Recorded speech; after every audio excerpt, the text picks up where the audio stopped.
Chapter 1102. People of the Gods.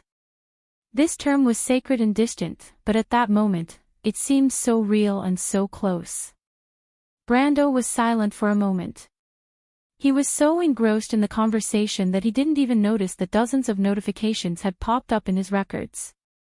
His scholar level and several skills and knowledge under it had leveled up by more than 10 levels. But the latter didn't notice it at all. "I understand," he answered.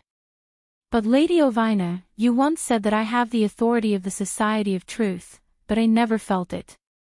My power still comes from learning and accumulating experience, doesn't it? Is that really the case?" The spear spirit was a little amused. "How old are you?" Brando was stumped. He suddenly realized that he didn't quite understand this question, so he decided to bring the topic back to something he was familiar with. He thought for a moment, then continued with his previous question. "So what was the difference between the highest authority and the lowest authority that you mentioned before?" "The difference is huge. This determines which level of authority the person with the highest authority can use in the meeting. In the highest authority meeting, the first citizen has unlimited veto power. He can even force the meeting to end." Ovina glanced at him. "Just like you did." Brando couldn't help but feel sympathy for the Queen's misfortune. "She doesn't know. Maybe she does, maybe she doesn't. But even if she did, she wouldn't have known that your authority would be so high. Her bloodline should come from Odin. Odin is the leader of the Earth Army and also an elder of the Truth Society. Their authority is second only to the first citizens. If you weren't there, she could have gotten everything she wanted. What does she want?" "I'm guessing that she wants to reopen the Truth Society." Brando frowned at the spear spirit. "You've already said that." Ovina shook her head.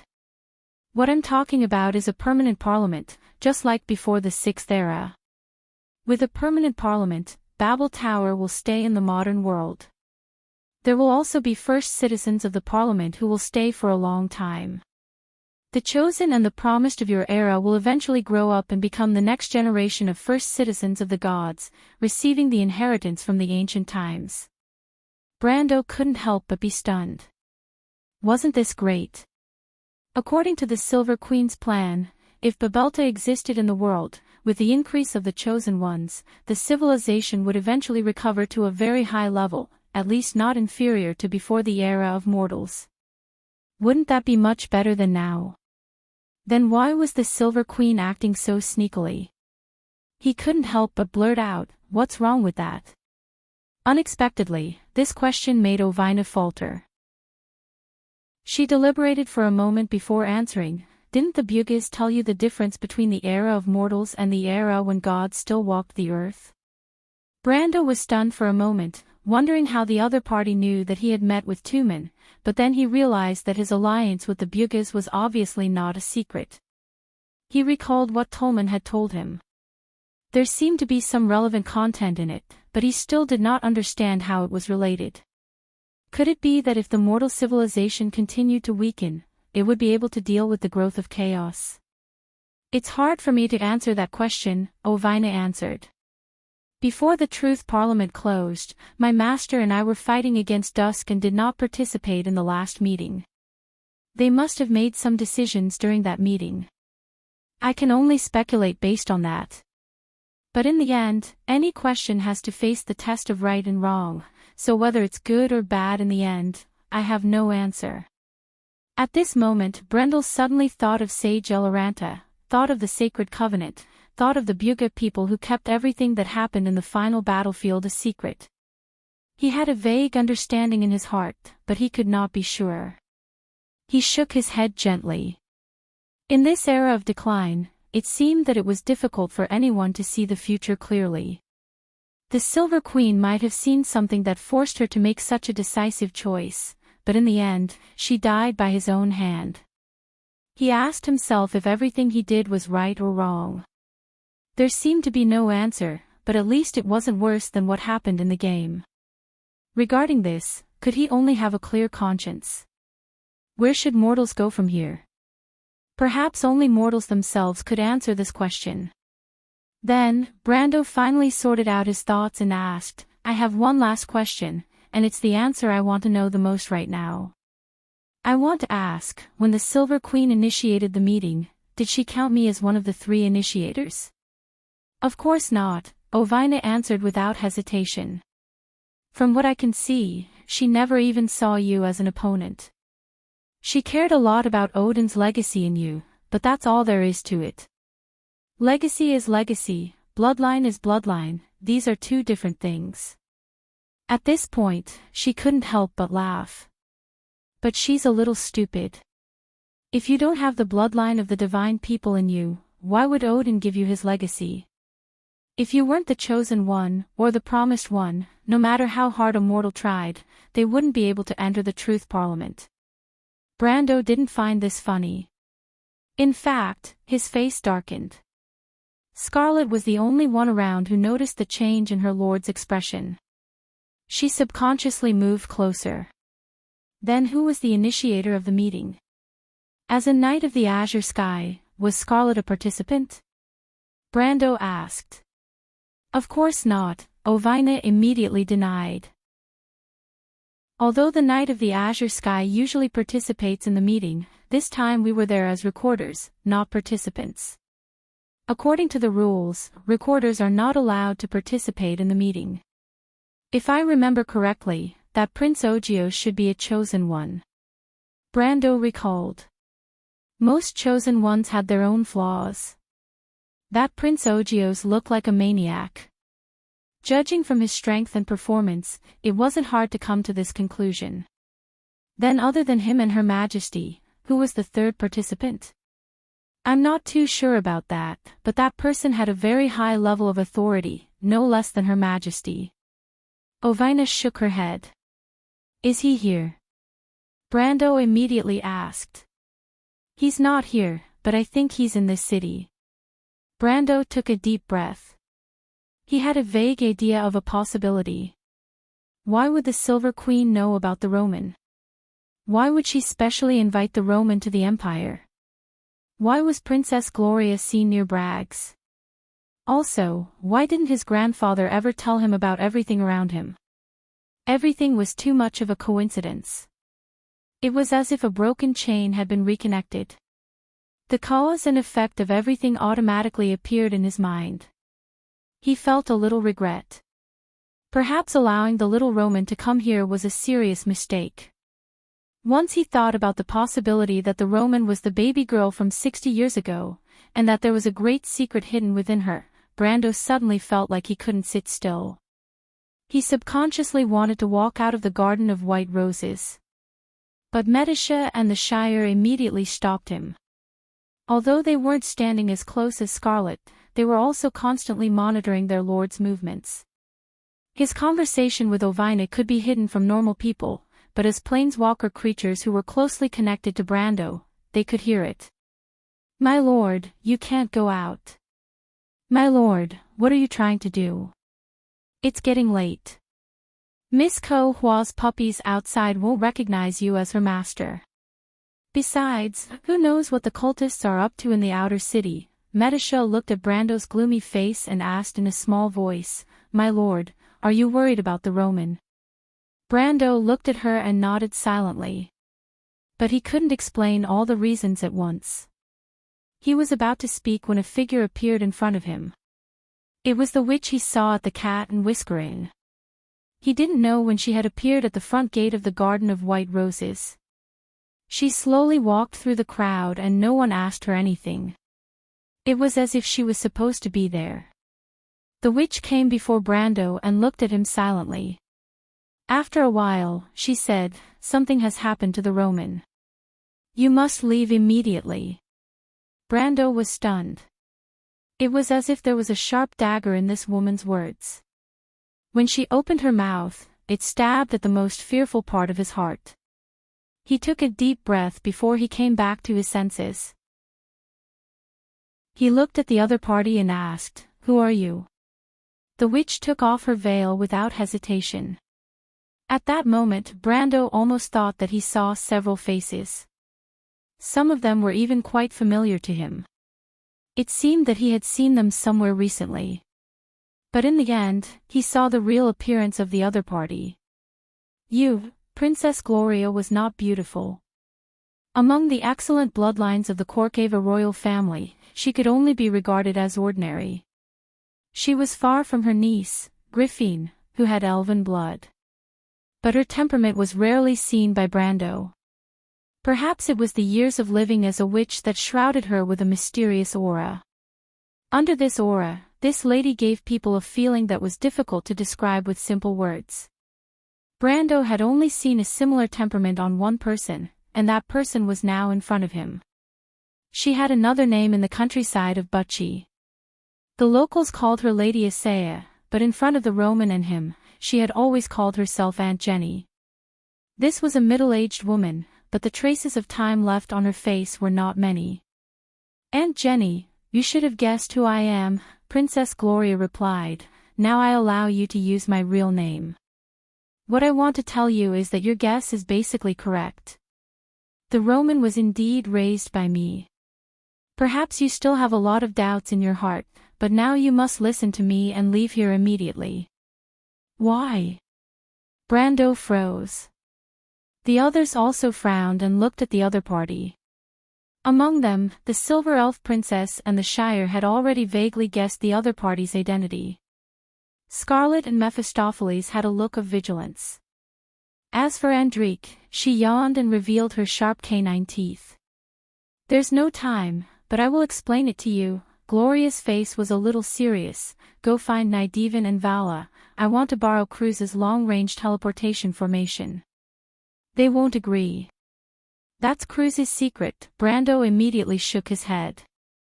Before he understood the situation, he would never leave the Roman behind. They will. Gloria seemed to turn a blind eye to his attitude. You are the new emperor of the empire. If they don't want the two emperors to die on the same day. What? Madam, what did you say? Not only Brando, but everyone around him was stunned. Even Vahina, who had been silent all this time, couldn't help but speak. The Silver Queen gave you the ring of supremacy, so you are the emperor of the empire. Apart from you, no one else can touch this position before you die. This is the rule set by the Flame King Gretel. Even the nobles of Cruz and the Crown Prince can't go against this rule. So go tell Nydivan and Vala, let me talk to them. Brando was silent. He faintly felt that something was wrong, but his right hand was tightly gripping the hilt of the flame blade. Princess Gloria silently watched his expression and shook her head. Brando, don't be stubborn. You will understand in the future how important what I said to you today is. Aunt Jenny. Brando hesitated for a moment, but still chose to call her by the name he was more familiar with. But he never dreamed that he would meet the Roman again under such circumstances. You should understand that I will never abandon the Roman. No matter what happened to her, I will find her. He paused and said with some difficulty, even if she is dead, I will at least see the body of my fiancé. Gloria stared at the young man. For a moment, she didn't know what to say. She is not dead. In the end, the former princess of the empire sighed. I promise you, the Roman will be fine, but you have to leave here first, okay? No. Brando still shook his head.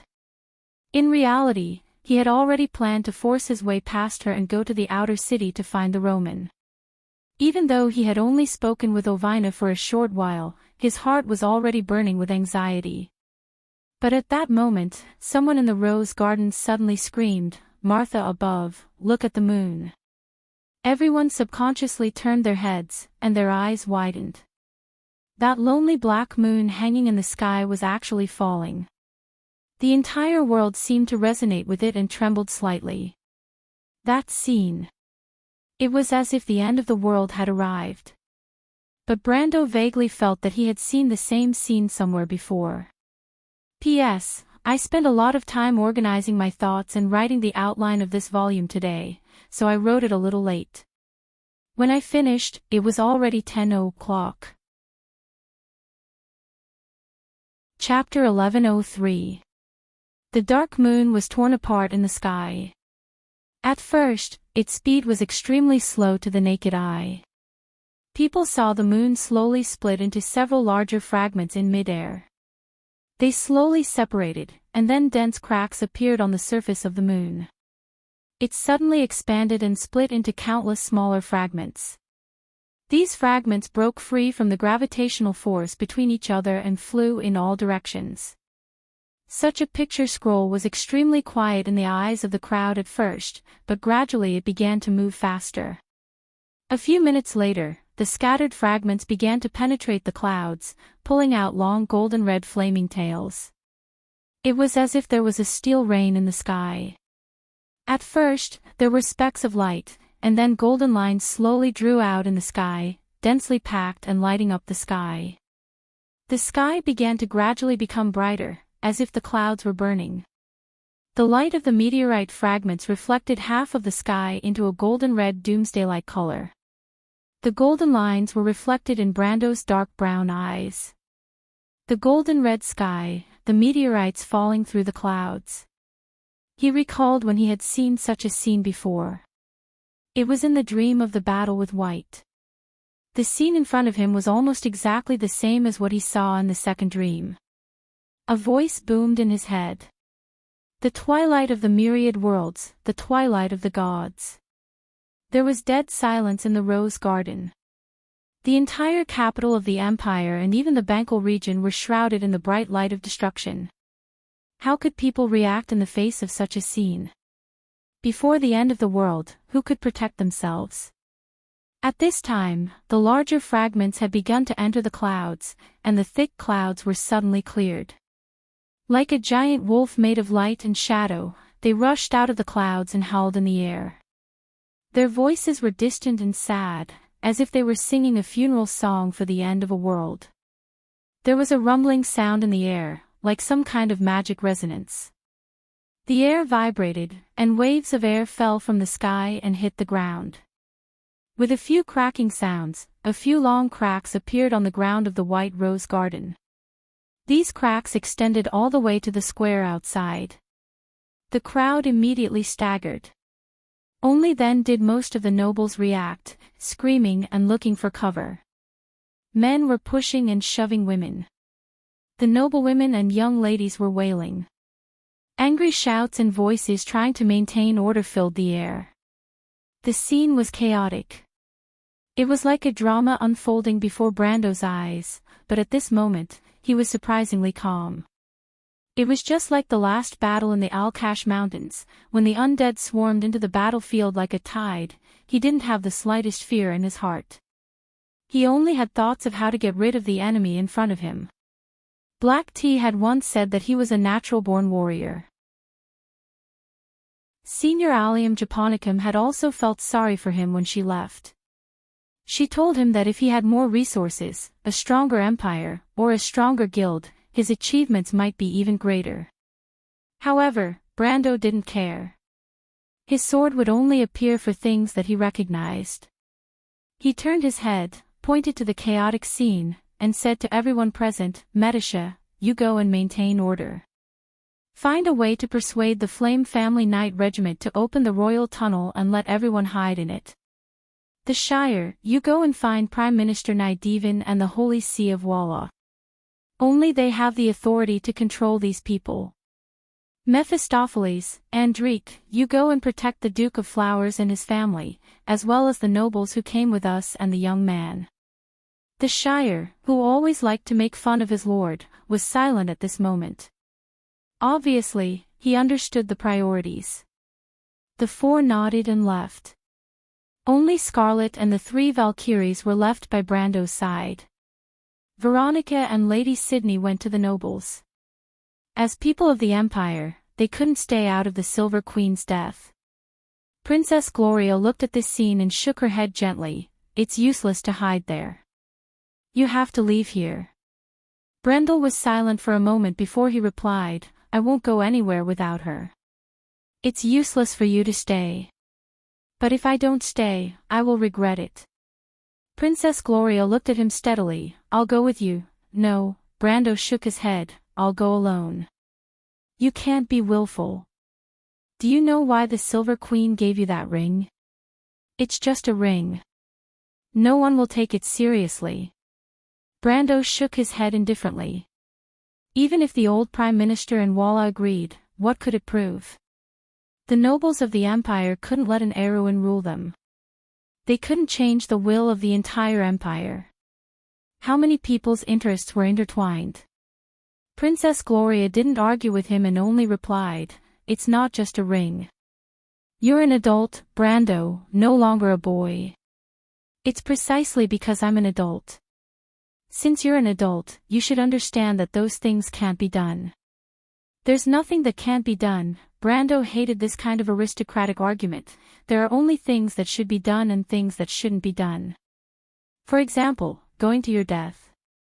It's not going to my death, Aunt Jenny, Brando replied. I don't want to argue with you.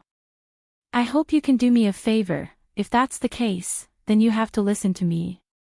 Princess Gloria replied without backing down.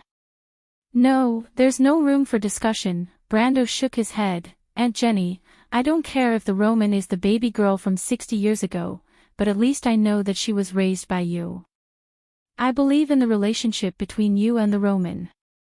The Roman once told me that she wanted to become a merchant so that she could make money and buy you a lot of good things. Speaking up to this point, he suddenly stopped. That somewhat naive girl, perhaps the richest people she saw in Butchie were the merchants who came and went from village to village.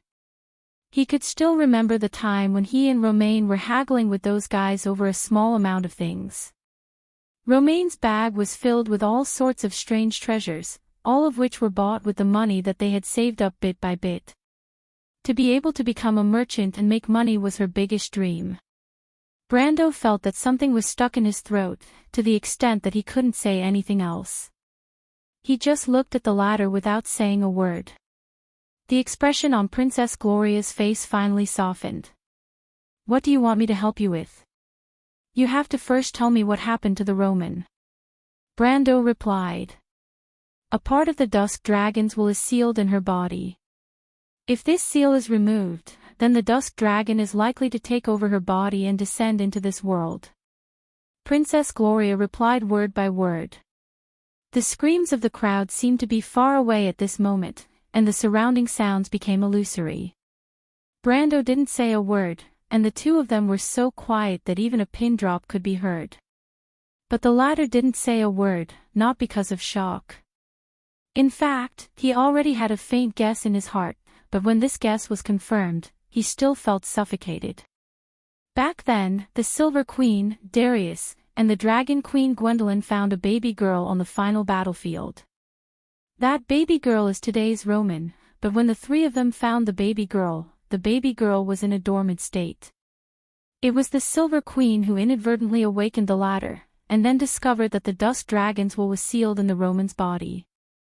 Gloria continued, at that time, the Dusk Dragon was about to descend, but the Silver Queen, who realized that she had caused a disaster, resolutely decided to sacrifice herself to reseal the baby girl. A seal that can seal the Dusk Dragon's will can be repaired so easily. Besides, a method like sacrificing one's life doesn't seem like something that Her Majesty of that era could understand, right? Brando suddenly asked. Naturally, someone told her, and this person was the Dragon Queen. In fact, I've always suspected that the Silver Queen accidentally broke the seal because she was tempted by her, but the Silver Queen is already dead, and I'm afraid only the Dragon Queen can answer this puzzle. And then? Brando continued to ask coldly. But the Dragon Queen only took half of the Silver Queen's soul to complete the seal, using her kind and pure personality to suppress the dark side of the Roman character. According to the Dragon Queen's claim, she did this to save the Silver Queen's life. Just a few minutes ago, she killed the Silver Queen with her own hands. Brando interrupted her disdainfully. Princess Gloria also nodded. So her statement is not worth believing. The Dragon Queen may have other intentions, but we don't know. The Silver Queen's kind side was used to suppress the dark side of the Roman character. Does this dark side belong to the Dusk Dragon? Princess Gloria shook her head. The Roman is the Roman, and the Dusk Dragon is the Dusk Dragon. Although the Roman has the will of the Dusk Dragon sealed in her body, she is a true first-generation divine with a complete soul. It's just that before the Dusk Dragon was unsealed, because of the influence of the will of the Dusk Dragon, the dark side of her character was much greater than that of ordinary people. But I've never felt it, Brando replied. In my memory, the Roman has never even cried, let alone negative emotions. Generally speaking, this is because of the influence of the kind side of Her Royal Highness. Also, I used a witch's secret method to seal the negative emotions of the Roman, so it's not that she won't cry, but that she can't cry. Noticing Brando's gaze, Princess Gloria smiled bitterly. It's not what you think. I also have my own difficulties. When your grandfather gave the Roman to me, she was still sleeping in the crystal. Originally, the Silver Queen wanted him to kill the Roman, but the Roman had half of Her Majesty's soul, so your grandfather couldn't do it in the end. Later, I left the Empire with the Roman and came to live in seclusion near Bragg's. But after all, the spells of mortals are not as good as Odin and the Witch Queen. The Roman also slept in the crystal for 40 years. It was not until a year after you were born that the first seal on the crystal began to dissipate. After that, she also woke up and began to grow up like a normal girl, and the seal also began to become unstable at that time. When the Roman was young, she was often controlled by dark emotions. I was afraid that the Twilight Dragon would be unsealed because of this, so I had to seal her negative emotions.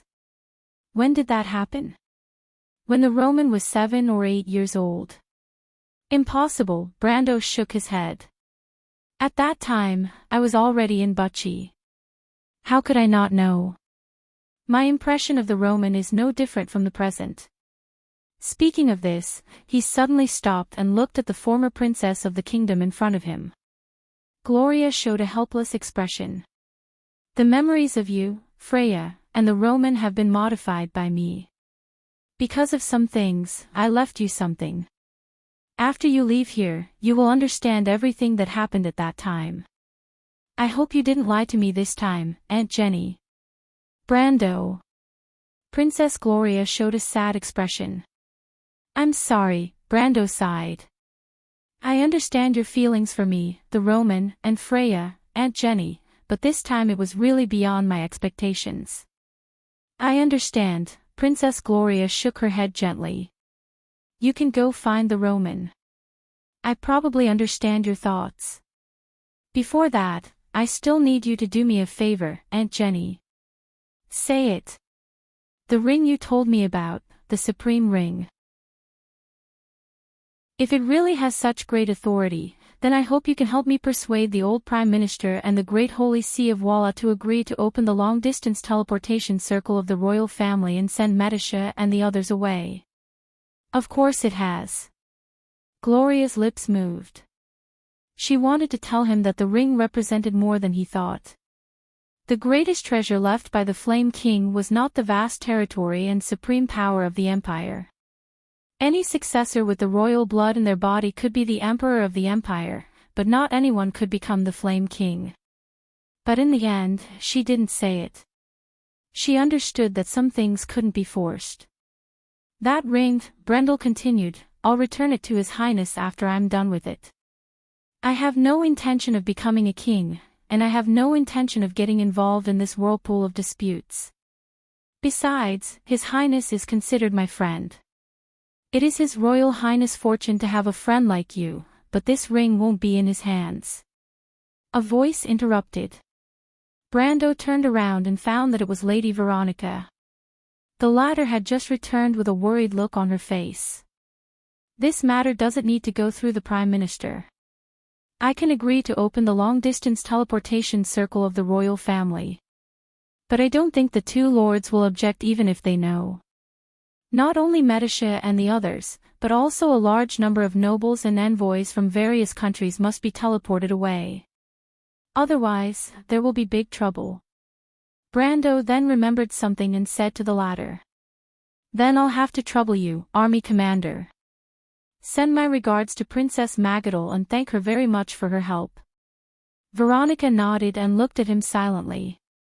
You have to be careful too. Chapter 1104. Brendel nodded solemnly to Veronica and then nodded to Princess Gloria, who was beside her. Gloria looked at him silently. She had lived in seclusion in Butchie for decades. She had watched the Roman, Freya, and Brando grow up. Although she was not the parents of these 3 children, her feelings for them were not inferior. Now that the children had grown up, they had their own choices for the future. Brando, don't force yourself. But in the end, he could not help but remind him, you don't understand how important you are to this world. Brando did not answer. If he did, it would only weaken his determination. He turned around and looked at Scarlet behind him. Just as he was about to say something, she unexpectedly took the initiative to speak. I'll wait for you in Tonajol, my lord. Brando could not help but be stunned. He probably never thought that the Highlander girl who had always relied on him would say such words. He thought that it would take a lot of effort to make her stay. It was not that he did not want to bring Scarlet and the others, but because he really did not have the confidence in his heart. The black moon had fallen, and the wolf was roaming the world. No matter how he looked at it, this was the sign of dusk. And the meteor in the sky was about to hit the ground. Who knew what would happen? He still had his own unyielding will, but he could not guarantee the safety of Medisha and the others. So this time, he did not even plan to bring the planeswalker creatures with him. He entrusted them all to Princess Gloria to teleport them to a safe place. He had already decided to go to the outer city alone. Scarlet looked up at her lord. Miss Roman needs your help. I don't want to be a burden to you. One day, I will definitely fight side by side with you. Brando could not help but smile with relief.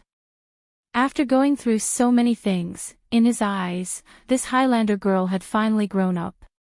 She could finally see her own heart and firmly grasp her fate in her own hands. You will. You used to be the strongest warrior in Abes. Have you forgotten, Scarlet? I believe that you will be the same in the future. You are the Knight of Azure, no worse than anyone else. Perhaps the next time I see you, you will have lived up to your name in the legends. Scarlet hummed softly. She lowered her eyelids slightly, her heart filled with happiness.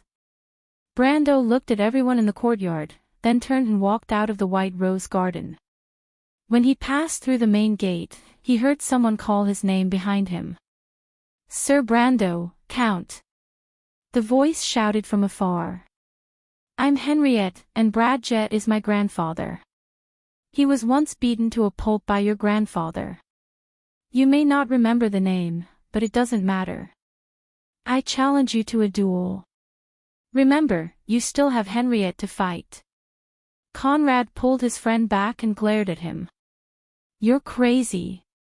Henriette looked regretfully at Brando's back disappearing into the darkness.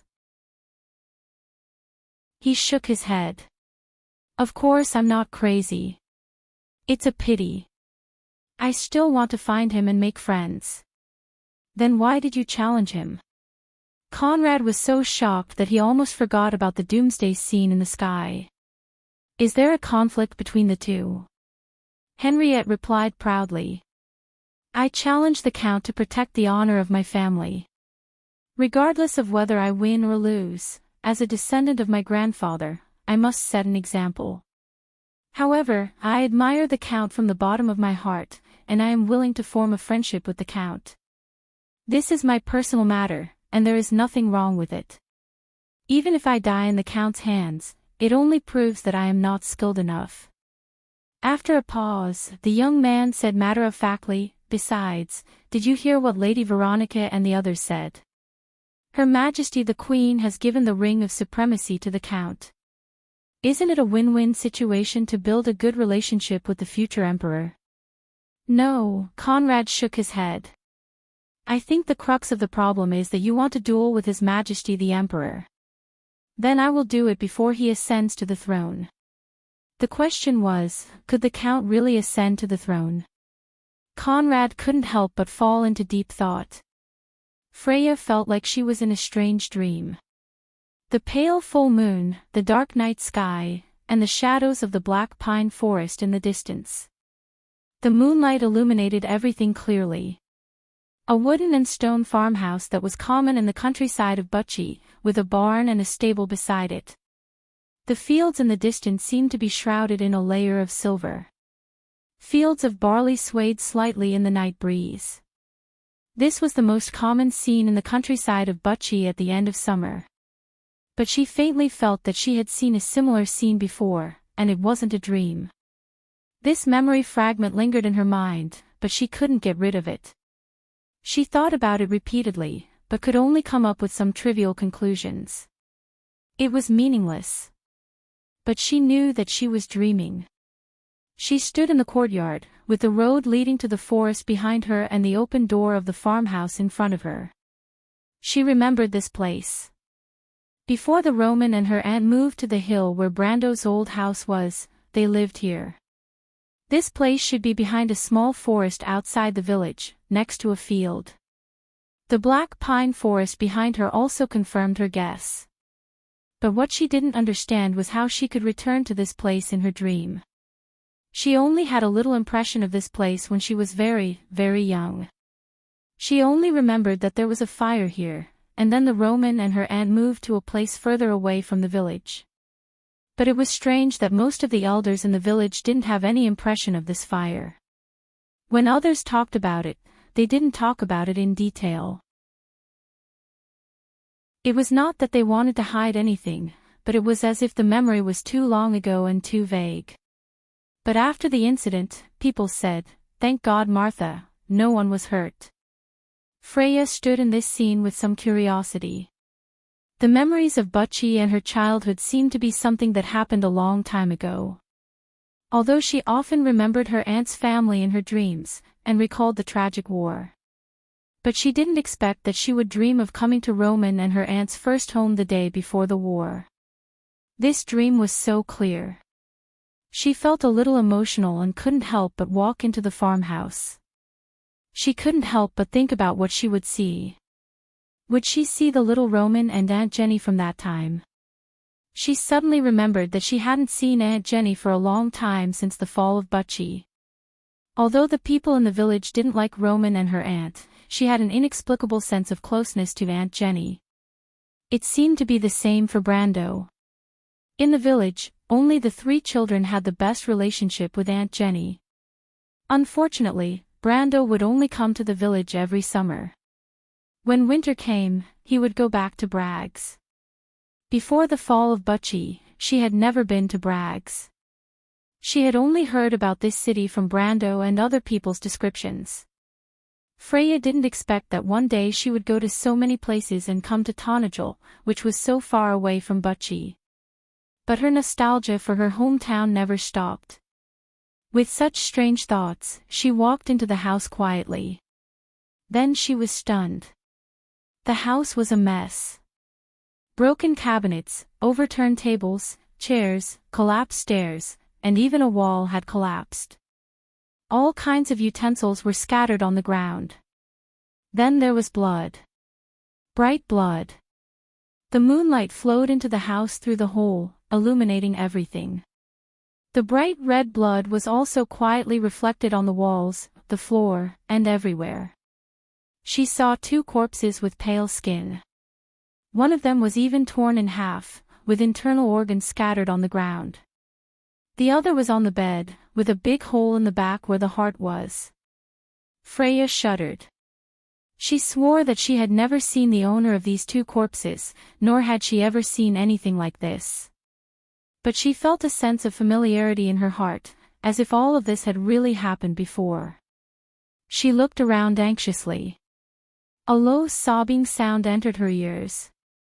The sound was full of uneasiness and fear, as if it was so helpless that it made her heart ache. "Roman," She immediately recognized the voice and subconsciously turned around.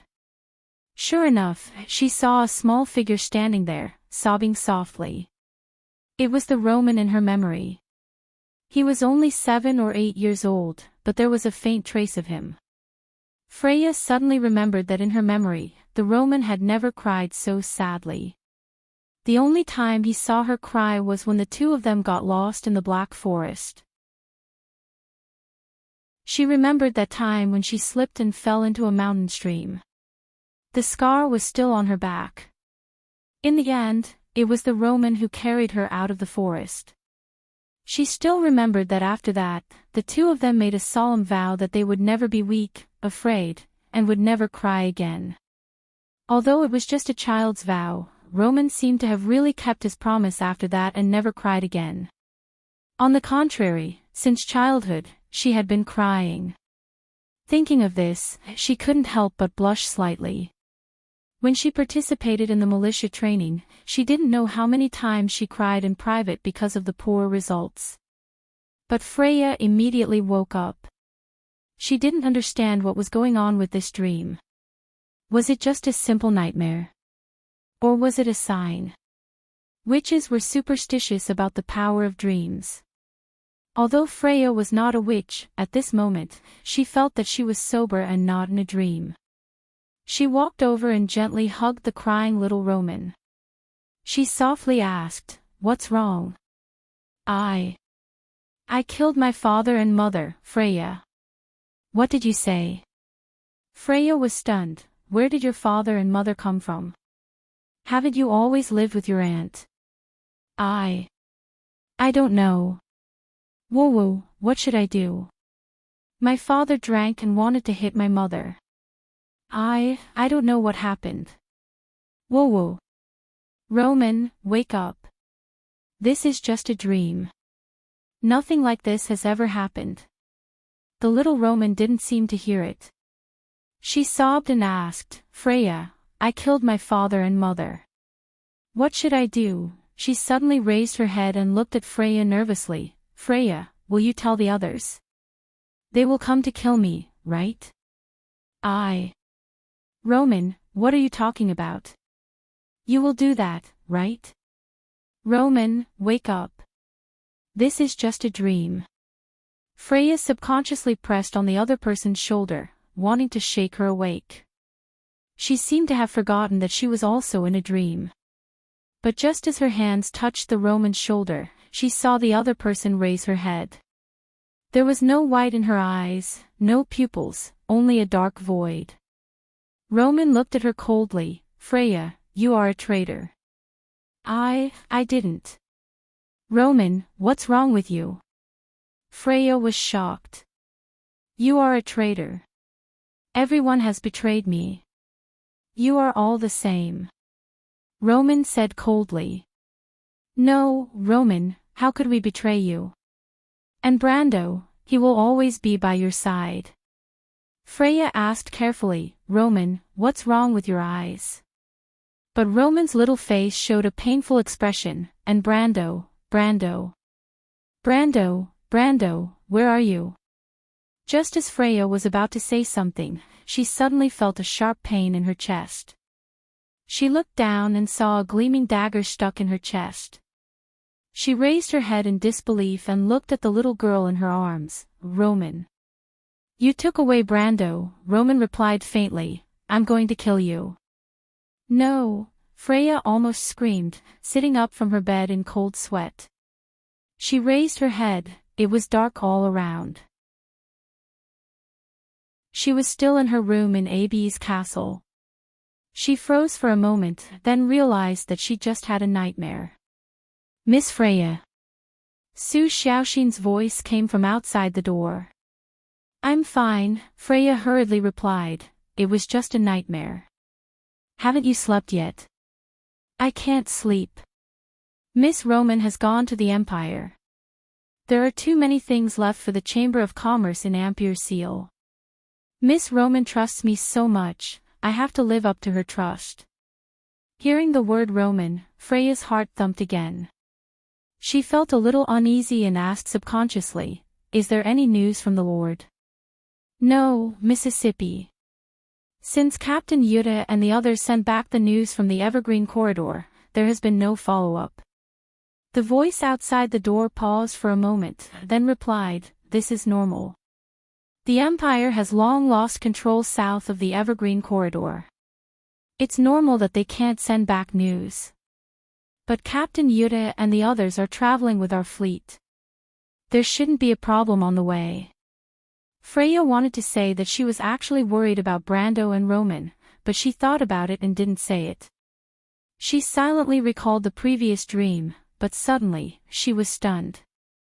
That's, something in her mind seemed to shatter, and countless dusty memories were suddenly released. Freya's face was pale, and she couldn't help but tremble and lean against the edge of the bed. Brando, Roman, she. Chapter 1105. The fine golden lines in the sky finally connected with the vast horizon. Pieces of the moon fell to the ground one after another. Not only in the Bankel region, not only in the Cruz Empire, but also in every corner of the Wond. Disaster struck at the same time. The burning debris flew over the forest, and the forest immediately turned into a sea of fire. The natives of the forest, such as deer, badgers, bears, and other wild animals, fled in panic.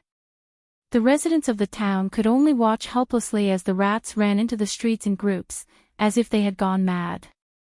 The dogs were barking wildly, and the stray cats and domestic cats all climbed onto the roofs, letting out strange cries like they were in heat.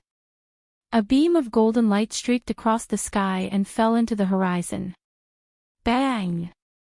A spot of light lit up in the distance, and a moment later, 2-3 spots of light shone densely together. The shock wave arrived a few seconds later, and the place close to the point of impact vaporized. Anything made of wood, including trees, instantly caught fire. Within a few seconds, everything was completely oxidized and turned into charcoal. Humans and livestock were directly turned into dust. The high temperature licked the ground, and the quartz in the sand immediately crystallized into shining glass.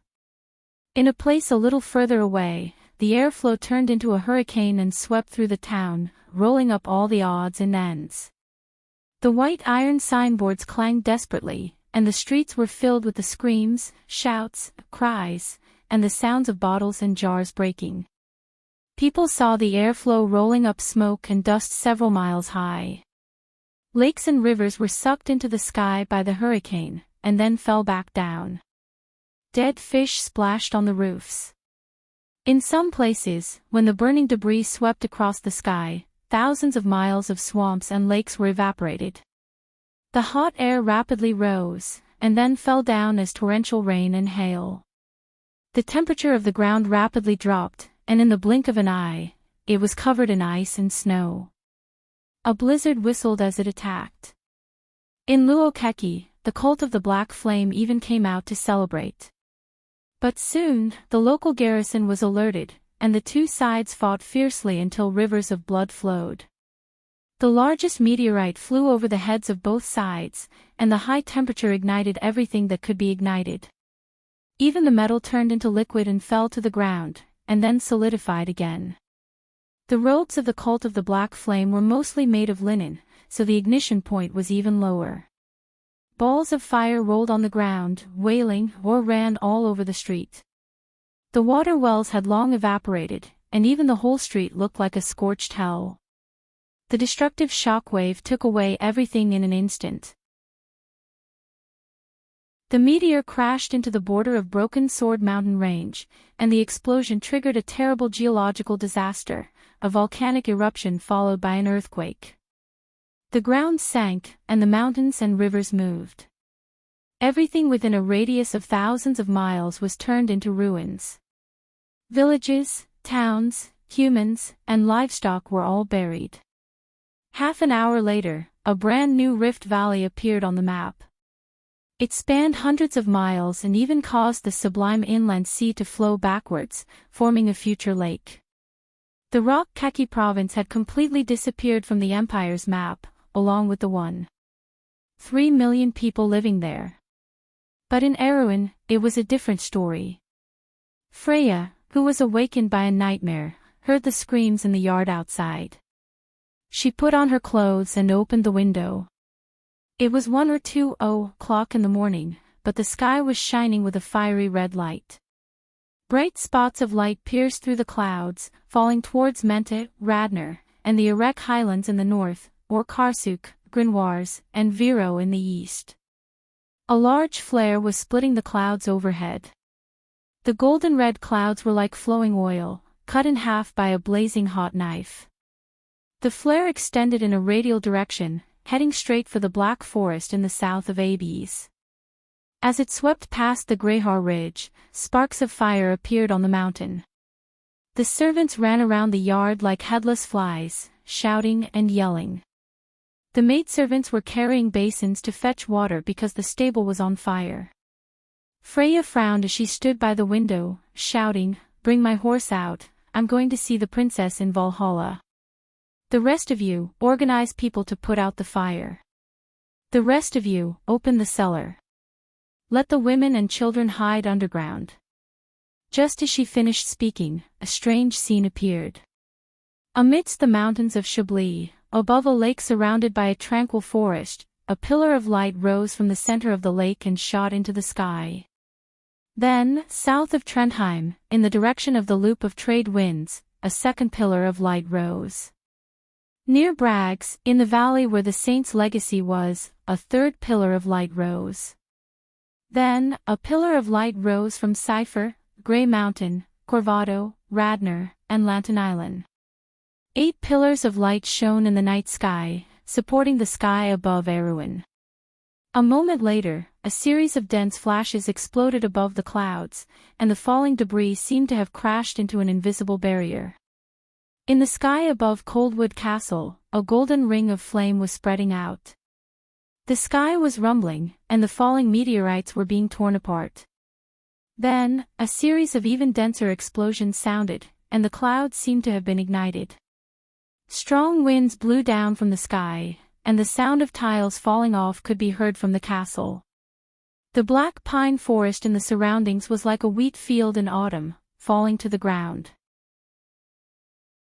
The servants were stunned by the miraculous scene in the night sky. Freya was also speechless for a long time. She ordered the servants to bring her horse out, closed the window, and returned to the house. Sue opened the door and walked in. She had folded her military uniform in her hands. Freya looked at her gratefully and took the clothes from her hands. She changed out of her nightgown and said, "Thank you, Sue." Sue went behind her and used her hands to lift up the goddess of war's long hair, carefully braiding it. This was a trivial action, but Sue's hands were extremely nimble. When she braided the hair behind Freya's ears, she stopped. Freya felt her actions and asked, "What's wrong?" "Will we die, Miss Freya?" "Everyone will die. Nobles, generals, ministers, merchants and servants, there will be a day when they cannot escape the judgment of time. My father once said that after a person dies, they will gradually lose themselves. Their names will gradually fade from the memories of their loved ones, and in the end, they will completely disappear from this world. I had many relatives when I was young, but they all died. I don't even remember the names of most of them. Miss Freya, if I die one day, will you remember me?" Freya turned around and looked at this Redo's daughter. "Why do you think that?" She then thought of something. Is it because of the undead invasion? Recently, I have often dreamed of me and my father escaping from Fortress Reden. That was indeed a terrifying experience, but thank you for saving me, Sue. Sue stared blankly without saying anything. After a long silence, she finally said, "I like you, Miss Freya." "I also like you, Sue. Haven't we been friends for a long time?" Freya smiled faintly, but she immediately became silent again. She thought of the scene in the nightmare and felt extremely worried. Sue continued to braid her hair silently. "Sue, you braid my hair so well. I'm almost used to having you by my side." Freya suddenly thought of her aunt's family. Yes. Half an hour ago, the first meteorite finally hit Lushta, the 1,000-year-old capital. The debris carried a long tail of flames and high temperature as it spun and fell outside the city, completely evaporating a nearby river. Then, the resulting shockwave hit Lushta's white wall that was more than 10 miles away. After 1,000 years, Iroma's protection once again protected the city. A bright halo lit up on the white wall, blocking nearly 2/3 of the impact. The remaining shockwaves scattered into the city, directly turning half of the southern part of the city into a barren land. The 3 canals in the city immediately boiled and evaporated, hot steam rising into the sky. Great flames were ignited everywhere, producing roiling smoke that mixed with the water vapor, enveloping the skies above the entire outer city. In the Shoemaker district, next to the Dud River, between the 16 and 19 Oaks, there was a seafood store called Hippied. The owner of the store was a country bumpkin named Hill, a title that mixed with the pride of the imperial capital's people. He mainly dealt with the transportation and management of seafood between the sublime inland sea and the imperial capital. Because he monopolized the business of the nobles, he was rather famous. When the disaster happened, this famous old store was like most of the stores on this street, turned into a sea of flames. Under creaking sounds, it collapsed with a loud rumble. Fortunately, the store owner went to the White Maple Forest for a vacation that night, luckily escaping this disaster. The fire burned for a few minutes. The stone door of the nearby cellar was pushed open by a small gray hand. A little boy crawled out from inside. When he landed on the ground, he couldn't help but jump up from the heat. Behind him, a tall young man crawled out, followed by a girl with thick eyebrows. The 3 of them took out pots and pans and other utensils from the cellar, hurriedly ran to the nearby Dud River to fill them with water, and then started to put out the fire. After the fire was put out, they hurriedly turned over the burning bricks and wood, and took out all kinds of seafood that were mostly cooked and roasted from the ruins of the seafood store. These seafood were filled to the brim with a few wooden boxes, and then they crawled back into the cellar with the boxes. At the moment, there were 7 or 8 people sitting in the cellar, both men and women. One of them was wearing a black robe of the secret society. He was a young man with curly hair and sweaty forehead. The thick hood of his robe was pulled down. When the girl with thick eyebrows climbed down the ladder, he was still loudly preaching to the others, "Lady Aroma has arrived. The flames of vengeance will surely evolve everything." The girl with thick eyebrows stood on the side with a box in her arms, listening to the speech with great interest. Behind him was the tall young man. When he came down, he glared at the young man and said, "Shut up. How can you tell me to shut up?" The young man said angrily, "Are you the Queen's lackey?" Old Granny is a believer of the Holy Cathedral of Fire. She has been a devout believer of Lady Martha for 80 years. If you say such nonsense in front of her again, do you think I won't throw you out? The tall man said calmly, "Don't forget who took you in. We're just staying here temporarily." Someone said unhappily, "Then you're going out now." The person who spoke immediately fell silent. They did not come in to avoid the meteorites, but were chased in by the wolves summoned by Ko Hua. They did not expect to survive. Old Granny Augis was usually regarded as an enemy by them because of her devout belief in the Holy Cathedral. But when they were first let in to take refuge, this old woman in her 80s, who had long been blind, did not say anything unnecessary. She only asked her grandson to open the cellar door. Everyone knew that this old woman's son had also died in the war in the south not long ago, and she and her grandson depended on each other. The owner of the seafood store pitied them and let them stay in the cellar for free. And being at the bottom of society in this era, it was impossible for them to be picky about their living conditions.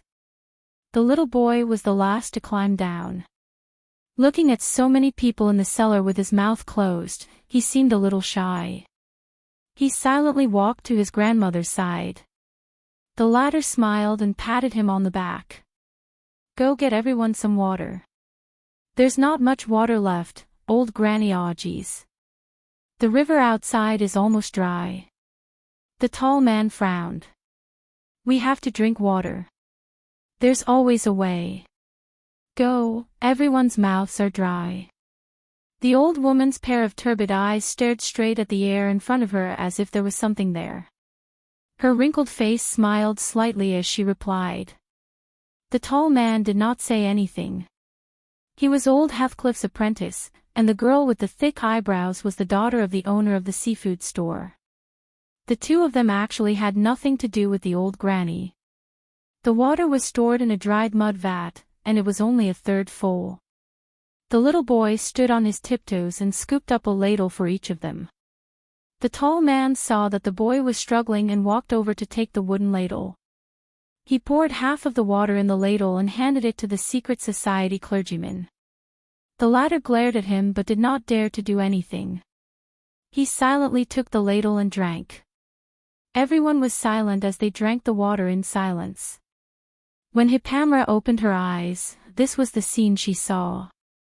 You're awake. The girl with the thick eyebrows kept staring at Hippamra. In fact, it was hard not to notice such a delicate person. She had a head of beautiful golden curly hair, skin as white as porcelain, lips as red as cherries, and a sharp nose dotted with faint freckles. She was playful and cute. She saw Hippamra blink her eyes and open them slightly. Her eyes were drowsy, and her long eyelashes were as thick and neat as brushes. She could not help but marvel at Hippamra's beauty. Heavens, how can there be such a beautiful person? She must be the daughter of one of the nobles in the inner city. The girl with the thick eyebrows thought to herself. What is this place? Hippamra was in a daze and asked weakly. Fortunately, she at least remembered what happened before she fainted. She was injured while escaping from the pursuit of the Dragon Queen Gwendolen, but she did not know why she had suddenly abandoned her. Chapter 1106. An old voice came from the darkness. This is old Mr. Hippie's seafood store. You were injured, it was my grandson who found you. The one who answered was old Mrs. Ogis. Although she couldn't see, her ears were extremely sharp. She turned her head and kindly comforted Hippamra. You don't have to worry, little girl. You can stay here at ease. Your family will definitely come to find you soon. Anyone could see that Hippamra's clothes and appearance were like that of a noble family's daughter. After Hippamra heard this answer, she stared blankly for a long time before finally finding the main point of this question. She asked, May I ask where this seafood store is? The girl with thick eyebrows raised slightly, as if she finally found a chance to interject. She hurriedly replied, The seafood store is a place where seafood is sold. My father manages the seafood trade in the entire city of Rushta. The seafood on the table of every noble in this city is sent out from here. After saying that, she added with some pride, Maybe the seafood you ate at home is a product of my family. Seafood? Poor Hippamra, this pious priestess Himalud who was born in the mountains, was hearing this trendy term for the first time. The girl with thick eyebrows thought to herself that this was really a young lady who didn't do physical work and couldn't distinguish between grains and vegetables.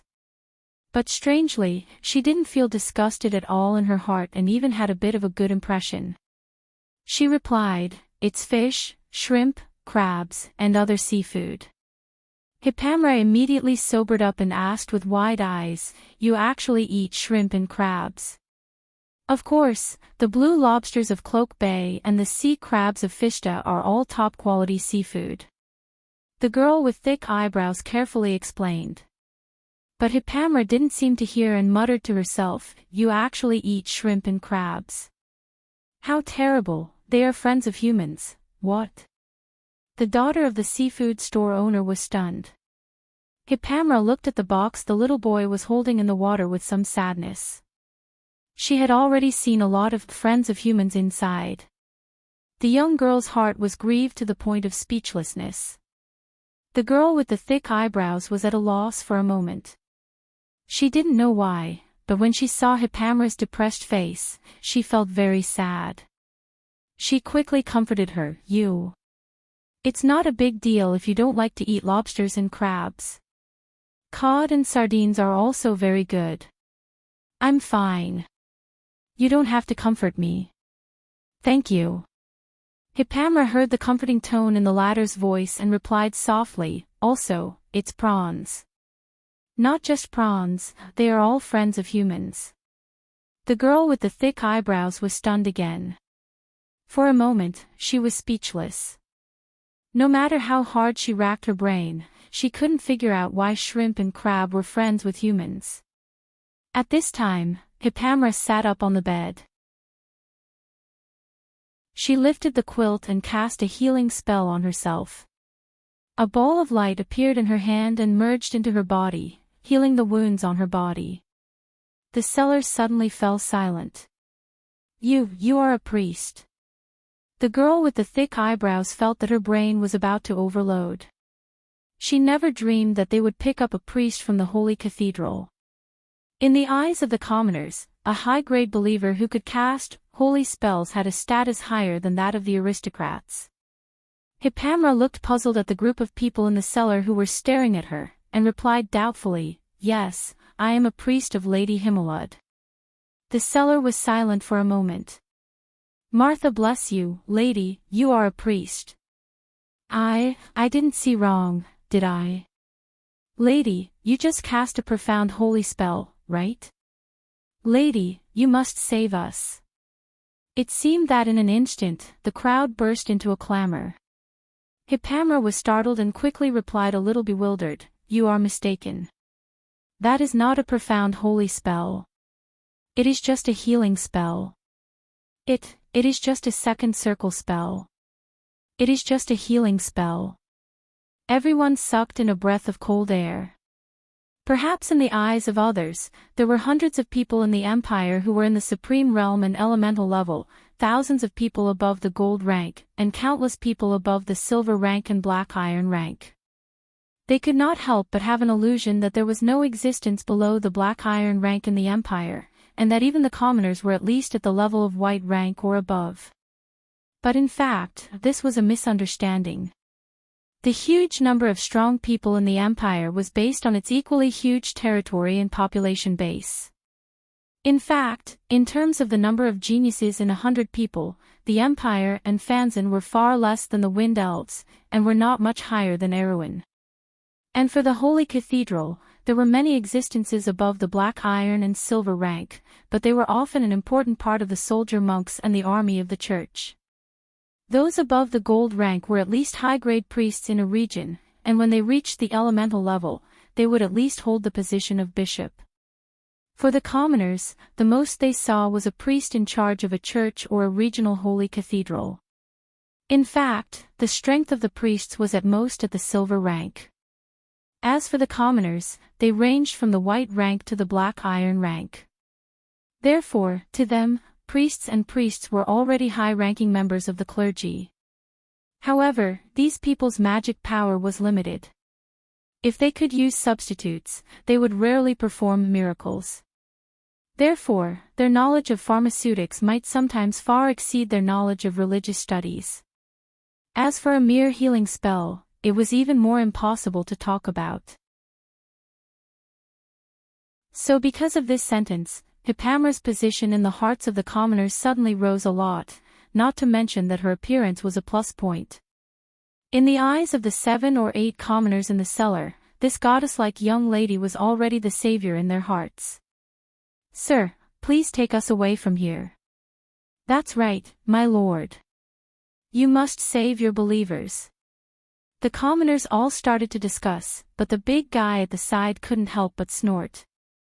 A moment ago, these people were still the faithful followers of the secret society, and now they were the most devout children of Lady Martha. It was not difficult for them to change their beliefs at all. Even the young secret society clergy in the black robes silently shrank back, not saying a word. What a joke, he was just an ordinary priest. If Lady Martha found out that he was a heretic, she would send a bolt of God's lightning down and turn him into ashes. Of course, the spell God's lightning was just a figment of his imagination. So far, he had not officially started to learn black magic. The bishop taught him a spell. It was said that as long as he meditated on this spell, he would be able to hear the call of the Lord. But he had not succeeded even once. Hippamra was confused and quickly said, "Everyone, please be quiet. What's going on?" Only then did the crowd scramble to explain the current situation in detail. They knew in their hearts that they did not know what was going on outside, but it did not seem to be anything good. Although they could hide in this cellar for a while, it was not a long-term solution. Not to mention the long term, there was not enough water and food for 7 or 8 people. At most 2 days, if the chaos outside did not end, their situation would become very bad. Although these people were fanatical when they participated in the riot, they were sober after the meteorite fell. They understood that at this time, the safest place for them was the place controlled by the Holy Cathedral of Fire. And this noble young lady in front of them was undoubtedly the most suitable person to lead them. Due to the messy conversation, it took Miss Priestess a while to understand what was going on. But contrary to everyone's expectations, she didn't make a judgment right away. Instead, she furrowed her thin eyebrows and said, "What's going on? It sounds like it's descending, Miss Priest, what did you say?" The crowd obviously did not understand. Hippamra shook her head. "If what you said is true, the current situation is indeed quite dangerous. But I'm going to find the Lord." "Where do you plan to go?" "My lady," someone quickly said, "we don't have to follow you, but can you take us to the nearest holy cathedral? There is a priest there, he will definitely be able to protect us." "That should be fine," Hippamla replied after some thought. She didn't know the way, so it was a good idea to ask someone for directions. "Although I'm the priestess of Himmelud, everyone is bathed in order, so I think it should be fine." She asked again, "Where is the nearest holy cathedral?" "I know." At this time, the big man who had not spoken until now replied, "Miss Priest, I will lead the way for you." "That's good, but let's agree that I am only responsible for sending you to the holy cathedral. I still have to find the Lord," Hippamra said carefully. The crowd quickly nodded and agreed in unison. In fact, they were collecting food with the intention of going to the nearest holy cathedral to seek protection. Now that there was a high-ranking priest who was willing to protect them all the way, this was undoubtedly the most exciting news. The old grandmother was also happy. She originally planned to stay alone, but under the persuasion of the crowd, she decided to go with them. After all, there was nothing to be dissatisfied about not being separated from her grandson. Besides, everyone knew in their hearts that staying here was just waiting for death. The old woman did not want to be a burden to them. Of course, under normal circumstances, it was indeed difficult for them to bring an old woman with limited mobility. But now that Hippamra was in the team, it was another matter. The little boy still did not know what was going on, and he did not know that he was almost separated from his grandmother. After receiving the ladder's instructions, he climbed up the ladder and opened the stone cellar door above the cellar. The originally lifeless atmosphere in the cellar could not help but become a little lively. Everyone started to pack up their things, packing up water and food, and bringing them with them. In this period of time, to the commoners, these were the most precious treasures. After all, no one knew what was going on outside and how long the turmoil would last. Although Hippamra wanted to look for Brando, she was not in a hurry. Instead, she looked at the actions of these people curiously. In the era she lived in, the Earth Holy Cathedral was still active in Wonde. That was before the era of the War of the Holy Saints and had a history of at least 1,000 or 2,000 years. Moreover, she was the saint of the Earth Holy Cathedral and did not know much about these low-level things. She could not help but be filled with interest upon seeing this. However, before everyone was ready, the grandson of old grandmother Augis jumped down from the ladder and said softly, there are people outside." The cellar instantly fell silent. The big man asked, "How many people?"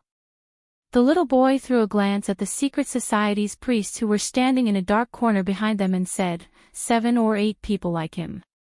"It's the secret society's disciples."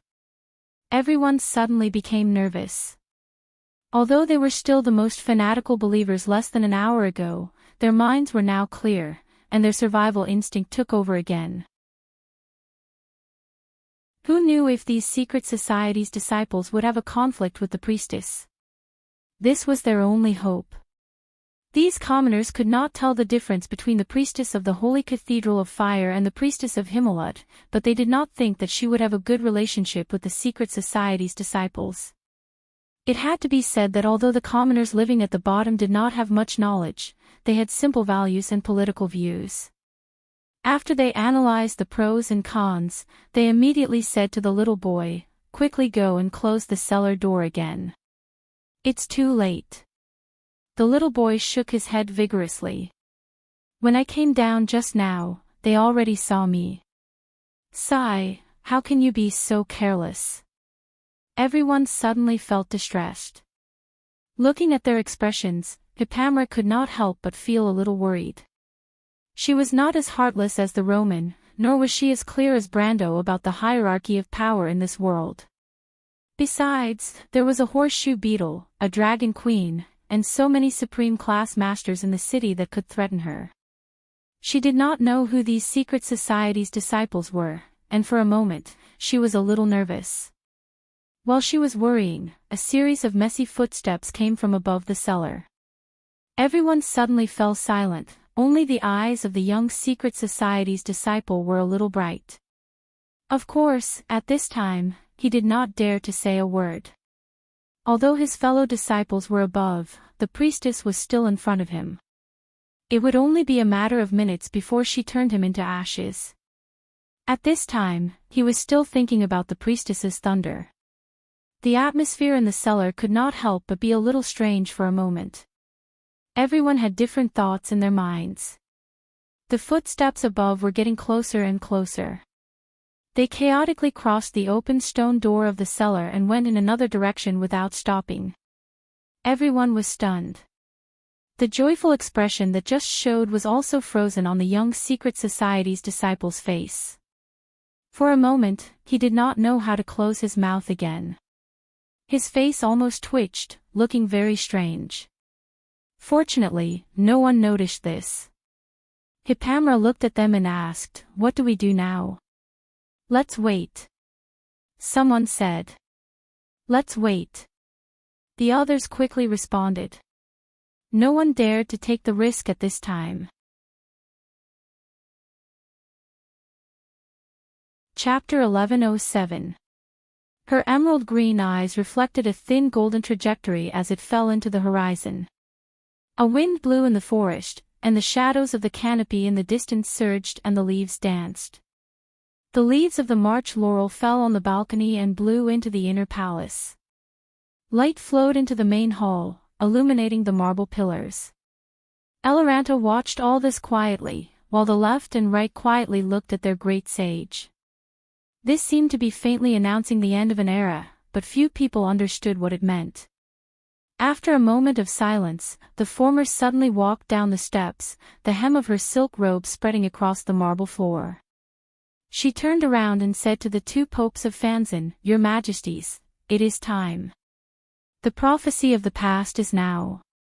Perhaps we will be destroyed, or the world will be reborn, but mortals will have the power to decide." The great sage bowed slightly and said, "Your Majesties, please lend me a hand." "This is our duty," the former pope hurriedly replied. "Please rest assured, the empire will always follow the will of Lord Fanzan, great sage."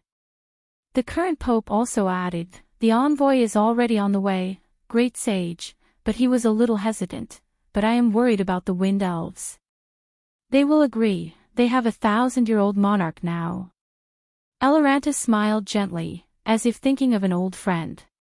She turned around and walked out of the balcony, the wind pulling at her robe. There seemed to be an invisible door outside the balcony, and when she walked through the door, her figure gradually faded. Then it gradually disappeared.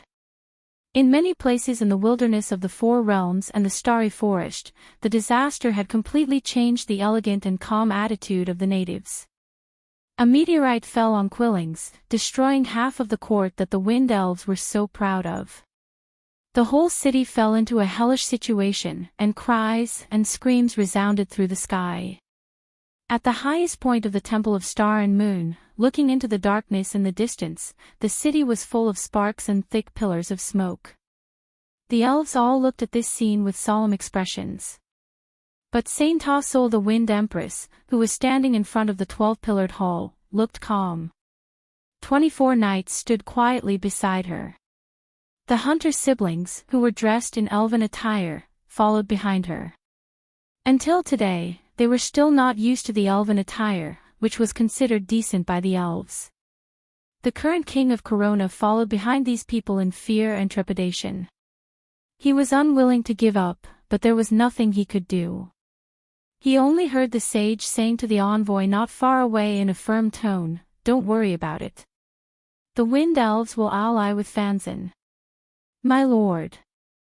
The envoy's voice was trembling. He had never dreamed that he would actually meet a sage. That was such an honor, the most noble existence in 1,000 years. "I will convey your every word," he replied respectfully. The elven lady nodded. "Go back and tell your emperor to prepare for war. This war may decide the fate of all of us." Her voice drifted away with the wind, as if it had drifted from the forest to a place further away. There were mountains and rivers, plains and lakes. It crossed the straits, crossed the peninsula that broke out into thousands of miles of raging waves, and followed the seasonal wind called verdant, followed the sea currents, and came to a place called Rosehar. The wind whistled all year round, rolling up sand and stones through the canyon, carving out countless strange pillars in the sand. In the huge and strange palace on the cliff, the shadow of a dragon danced. In one of the rooms of the thousands of palaces, a young golden dragon was resting his chin on the windowsill, looking at this scene in boredom. "Alas!" The voice of the elder came from outside the door. The little female dragon grabbed a golden cup and threw it out. There was a series of clinking sounds outside the hall. The elder's voice became flustered. "Damn it, you attacked the members of the Senate again. If this goes on, you won't be able to reach adulthood, Alas. It's for you." Alas pouted. Her huge body turned into human form in a burst of golden light. She used her hand to fiddle with her huge curly hair, her golden eyes were full of bored colors. She had been locked up for months. "You dare to bribe a member of the Senate? Don't come again. Then I'll accept it. I just want to tell you that accepting bribes is something even in the dragon race." "Oh my God, you've smashed my beloved golden cup. If I'm not mistaken, this is the collection of Otto II. The voice outside the door made a fuss. An old man with a white beard that dragged on the ground came in with a golden cup. As he walked, he stroked a dent in the golden cup and sighed. "I have good news for you, Alas. You have to tell me first, what's with the chaos outside?" "I don't know. Maybe Lady Ovanlos is summoning the Dragon Council." The little old man looked around. "Where's Flora? She's angry with me. I gave her earring to a mortal." "Oh." The little old man replied nonchalantly. The relationship between the dragons was very messy. Otherwise, there would not be so many dragon descendants in the mortal world. "You're an adult, Alas." "What did you say?" The little female dragon almost thought that she had heard wrongly. Then she screamed and jumped 3 feet high. She rushed over like a whirlwind and excitedly grabbed the latter's white beard. "What's going on? Say it again." "Oh my God, let go." The little old man shouted in exasperation. He reached out and flicked his hand. Alas flew out like a cannonball and crashed through one of the walls of the palace. She crawled back out of the smoke and dust with difficulty. She looked at the old man with a dusty face and stuck out her tongue. "What's going on, Lord Tulworth?" The Holy Temple suddenly received a promise from Bahamut. From today onwards, the younger generation of the dragons will directly become adults. When you have your coming-of-age ceremony, you can directly feel the ancient will. Allah's golden eyes lit up. The gods are back again. That's not it. This promise is not known if it came from outside the elemental frontier, or if it was left behind before. The priests are already in an uproar and are investigating. The little old man replied. The little female dragon licked her lips. So, there's a war. The latter nodded. Allah's raised her head and looked through the window. The shadow of the dragons was passing over the sky. In the holy temple of the dragons, a majestic voice was echoing repeatedly. Go to cruise. Brando, Freya, where are you?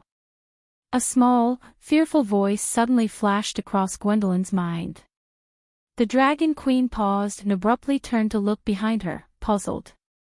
There, the entire street was ablaze, with embers darting out from every window and door.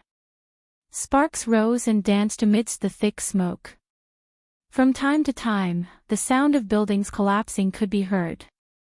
Creaking sounds were heard, but the small voice seemed to be an illusion and never appeared again. She narrowed her eyes, and her pupils reflected the road's surface that was illuminated by the fire. It was as if all the water had evaporated from the soil.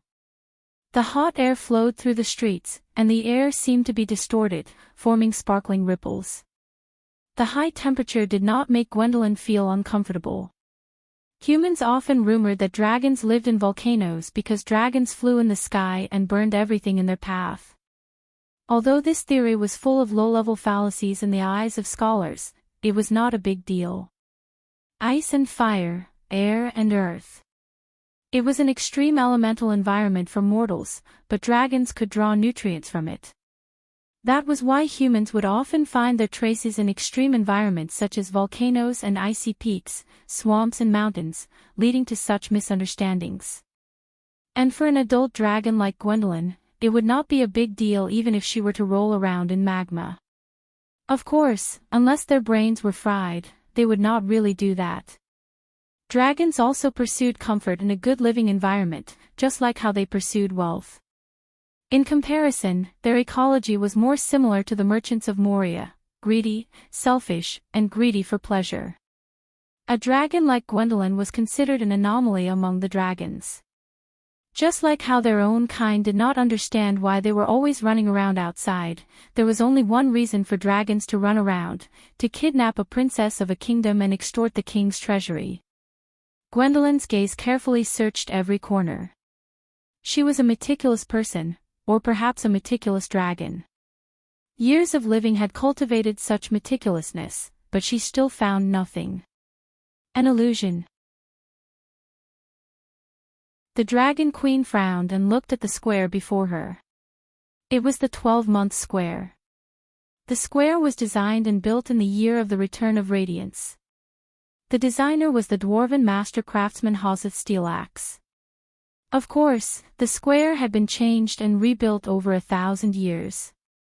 Even if the designer himself climbed out of his grave and came here, he might not recognize his masterpiece. Not to mention the square at this moment. Even the street guards from the day before might not recognize it. The ground in the square was blood red, just like the hills and basins that Gwendolyn saw in Billord. The soil was rich in some kind of metal element, and the ground was bright red. However, the ground had cracked under the high temperature, like a dry field. The dragon queen walked slowly on the dried blood scabs, and the sound of cracking bones sounded like she was stepping on broken bones. The statue of Duke Knight Duke had completely collapsed from its pedestal. The stone statue lay in pieces in the middle of the square. His head and left arm were by the fountain, while his torso and lower body were in the middle of the square. The warhorse lay at the bottom of the dry pool, its right hand still holding a long sword, the tip of which was pointed at a charred skeleton not far away. Gwendolyn walked across the square and came to the skeleton. She saw the tree-shaped pendant hanging on the neck of the skeleton, and pulled it off with her hand. At this moment, the skeleton moved slightly. Its upper and lower jaws shook, and the charred vocal cords let out a hoarse and weak voice. "Save me. My lady, save me. Is the ritual a success?" "It's a success. My lady, save me." Gwendolyn looked back. The blood pattern in the center of the square was in the shape of a whirlpool. The charred corpses were scattered around the center of the whirlpool. She saw a few footprints, leaving towards the northeast.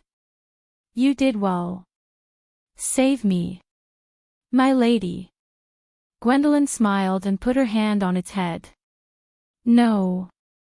The charred man screamed unwillingly. "Why should you be afraid? Death is the best redemption." "Why?" "My lady." The latter trembled in fear. Gwendolyn's golden eyes looked at him with pity. "No one will die in vain. The dead need justice." "No. You will go to hell too." The voice stopped abruptly. The Dragon Queen silently threw the bishop's corpse away. "Yes, I will go to hell too. Soon," she replied softly. "But it was all worth it." She turned back and looked at the dancing sea of fire. It was as if she saw a quiet and confident figure in the flames. That figure looked at her silently through the fire. "I'm sorry. We have no other choice. This is the fate of the mortal world." Gwendolyn sighed. The long passage of time had caused life itself to lose its meaning. For beings with eternal life, emotions seemed to have become weak. Only the eternal goal at the end of the long path attracted their attention. She had seen many mortals.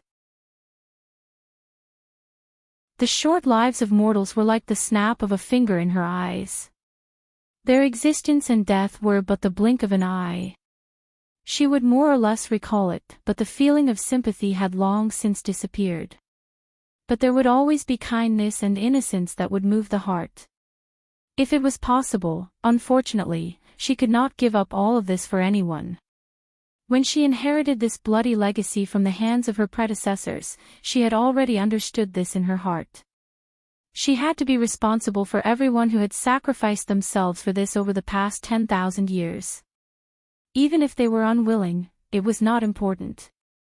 If the tree herders could succeed, then everything would be worth it. She left the bishop who was no longer breathing, turned and walked towards the northeast. Soon, she found the corpse of a giant wolf in the sea of fire. It was the son of Fenrir.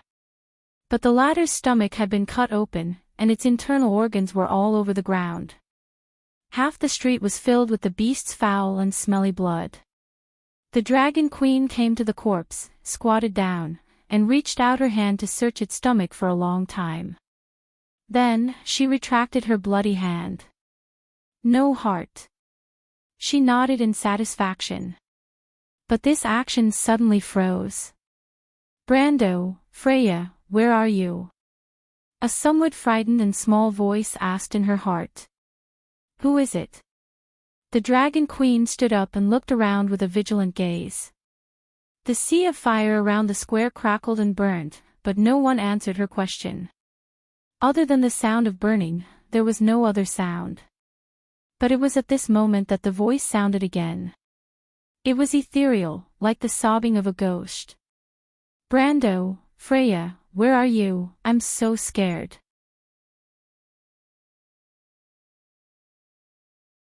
Chapter 1108. Roman had a strange dream.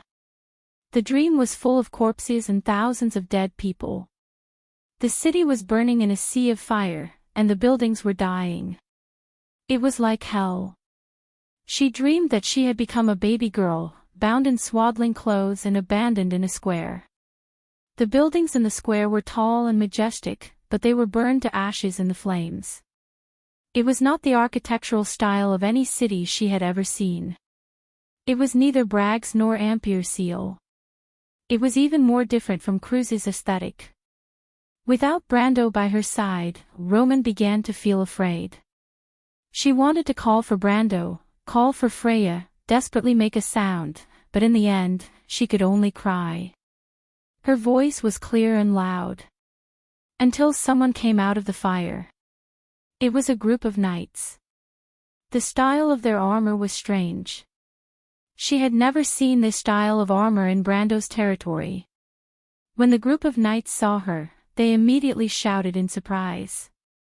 Roman had never heard their language before. They spoke quickly, but she could understand. Found her. Kill her, demon girl. Thank you, Martha, we are saved. The knights shouted and pulled out their swords. However, before they could get close, suddenly a few beams of golden flames fell from the sky and hit the knights. The high-temperature jet passed through their heads and exploded into flames under their armor. Only a few pieces of twisted metal were left scattered on the ground. Then Roman saw some people in black and red robes coming out of the sea of fire. They did not say a word and directly picked her up from the ground. One of them looked at her intently. His face showed an indescribable expression, and he shook his head heavily. He said a sentence. It was different from the language of the knights before, but Roman could still understand it. What a nightmare. He reached out to kill Roman. But the people next to him stopped him.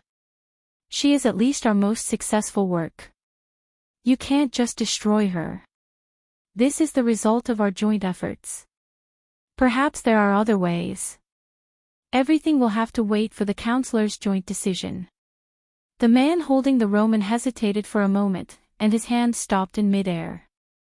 This plan has completely failed. We might have no choice but to compromise. No, perhaps we still have a second option. The Druids' plan might not succeed. The Bronze tribe is ruthless and full of flaws. The council will never approve of them. This is not good news, my brother. But the monitors found that Martha was acting strangely. In the past few days, she had used 70 to 80% of the network's energy several times. Although it was very short, there were still traces. What is our great mother doing? Projection. She seems to be projecting something. The man was silent. He put down his hand. I'll test it out with her. The Roman dreamt that she was taken away from that city, and then she dreamt of another, more magnificent city, with many magnificent buildings, sacred halls, and many people in strange clothes whom she had never seen before arguing fiercely in her dream. Then she dreamt that she was locked in a dark place, and then she slept for thousands of years. She sobbed in the darkness, calling out the names of Brando and Freya. She slept in her own dream, and in her dream, she saw Freya, but Freya looked at her in horror and moved further and further away from her. She dreamt that she was in a small room, and the room was a mess. Two unfamiliar corpses fell at her feet. She dreamt of her aunt, who looked at her with a frown. She pointed at her forehead with her fingertips and muttered something. Then she woke up. As she cried, she trembled as she tried to find her way in the darkness. There seemed to be many strange scenes appearing around her. There was a group of cavalry, their bodies emitting fluorescent light, riding skeleton horses. There were also a few swaying skeletons, their eyes flashing with golden red light. There were also shrieking ghosts, emerging from the darkness. She found that she had come to Butchie at some point. On that night of escape, the army of the undead kept coming, but Brando was not by her side this time. Brando, Freya, where are you? She cried out in fear. Standing on the burning street, the Dragon Queen was shocked to see the thick smoke billowing and surging, forming rows of skeleton cavalry with spears in their hands. The riders were wearing tattered armor, and the ribs and spines were exposed between the leaky chain armor below their waists and abdomens. Their skinny hands held spears, and they rode on bony horses. They charged towards her. The ground did not feel the slightest tremor, but the cavalry was already in front of her. The Dragon Queen did not move. Before the skeleton riders and their warhorses crashed into her body, they suddenly collapsed with a loud bang and turned back into choking smoke. The Dragon Queen groaned. In front of her, the burning street returned to its previous state, as if the previous scene was just an illusion. But it was only a moment later. She saw a stag made of flames jumping down from a nearby roof, its hooves on fire as it landed in front of her. The stag was like the one Brando had seen in the dark forest. It was tall and handsome, as if it was a perfect creature. The huge creature looked down at Gwendolyn from above, before turning around and heading back in another direction. The aura of divinity, Gwendolyn was a little shocked. She hesitated for a moment, and then chased in that direction. Countless spirits came out of the flames, screaming as they lunged at her, but each of them screamed and disappeared before they could get close to her. Woman and stag chased each other through the burning city, and every time Gwendolyn felt that she was about to reach the stag, it would suddenly disappear and reappear further away. If it had been anyone else, they would have given up, but Gwendolyn felt something. She held an olive-shaped white gem in her hand, and it was slightly warm in her palm. "Don't worry, baby," the Dragon Queen replied in her heart. "I will be with you, and we will succeed," she muttered to herself. Roman, however, dreamt of a tree. It was tall and lush, and glowed faintly, like the legendary elven tree of the elves, the mother of the elves. Roman felt a little tired. She had grown a little, and now had the body of a 5-year-old girl. She came to the tree, curled up in a hole in the tree, and fell into a deep sleep in her dream. The Dragon Queen suddenly stopped. She saw that the ground in front of her was suddenly torn apart, and countless burning thorns shot out from under the stone slabs, curling towards her. Her expression changed, and she slashed out with her hand, and an invisible wind blade shot out from her fingertips, cutting the burning vines in half. The curled plants fell to the ground, and immediately turned into sparks and disappeared. "That's the golden demonic tree." Gwendolyn finally recognized it. She saw the stag standing behind the burning thorns, looking at her with disdain, and her heart was filled with shock. She probably never dreamed that one day, she would experience the feeling of being attacked by a descendant of Fenlidos. The tree herders planted golden demonic trees all over Wonde, but one day, they were planted right in front of her door. Gwendolyn suddenly recognized the tree. The tree herders gave each of their experimental subjects a different number, and she recognized that the seed of the golden demonic tree was brought to Erewhon. "It's it." She finally understood. This was the girl's dream. She suddenly shuddered. The Will of Dusk had recovered so quickly, and just one of its dreams was enough to affect the real world. "I have to find her quickly. I have to be faster." The thorns moved again, and they intertwined to form a wall of whips that rolled towards her. The Dragon Queen let out a strange growl from her throat. If a draconic scholar was here, they would find that it was a sound that had been layered over 1,000 times, and it accurately weaved the 7 lines of law together. A blinding white light shot out from Gwendolyn's mouth, and the burning vines screamed as they melted. But to the golden demonic tree, as long as its body was not harmed, it would not lose its ability to fight. The thorns immediately rose from the ground and surrounded Gwendolyn in a dense cluster, intending to trap her. Gwendolyn immediately flew up, avoiding the annoying entanglement. No one knew the nature of the golden demonic tree better than she did. She looked around in the air, trying to find the main body of the golden demonic tree. However, it was at this moment that a white light shot towards her. It was only then that the Dragon Queen saw what it was. It was a stone worm, a creature that lived in the elemental plane of Earth. It was a mortal enemy of the golden demonic tree, but now these two natural enemies were working together against her. The stone worm was at least 10 times larger than the ones Brando had seen before. Gwendolen screamed in exasperation, "Mother of Stone Worm." She was then sent flying. If one were to look down from above, they would be able to see that in a certain area near December Square, after a chain reaction, a row of burning buildings on the street collapsed one after another. Gwendolen climbed up from the rubble, her face covered in dust. She patted the flames on her hair with her hand, but there was no sign of frustration on her face. Instead, her golden eyes lit up. She bounced up from the ground, and a pair of huge wings spread out behind her back. She flew towards the Mother of Stone Worm in the air, and punched the body of the Mother of Stone Worm. It was as if the previous scene had been repeated, but the two sides had switched places. The Mother of Stone Worm let out a roar, and then flew back like a cannonball, crashing heavily on the ground. In a cloud of dust, it turned into smoke and dispersed. At this moment, Gwendolen finally found the main body of the golden demonic tree. "Found you, little girl." She grabbed at the air with her divine hand, and the sage's power spread out, pulling the golden demonic tree up from the ground. After losing the nourishment of the dream, the illusion that appeared in the real world immediately shattered into pieces, turning into sparks that filled the sky and dissipated. In the Roman dream, the elven tree seemed to have suddenly withered. She climbed out of the tree hole in a daze, and looked at the scene sadly.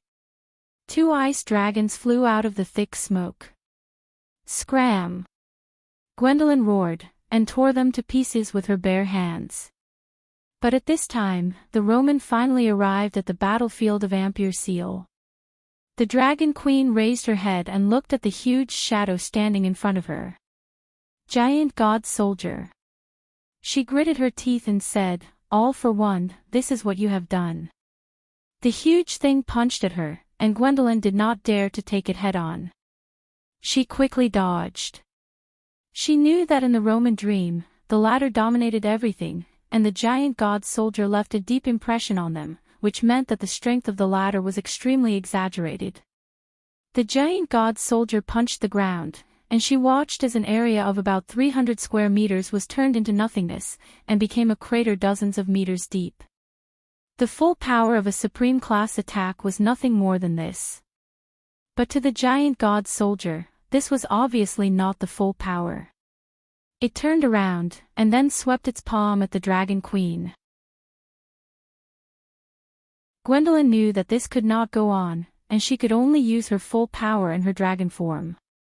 But if she dragon formed, the holy temple of the dragons might immediately descend on her head. Gwendolen obviously did not want to fail, so she had to find another way.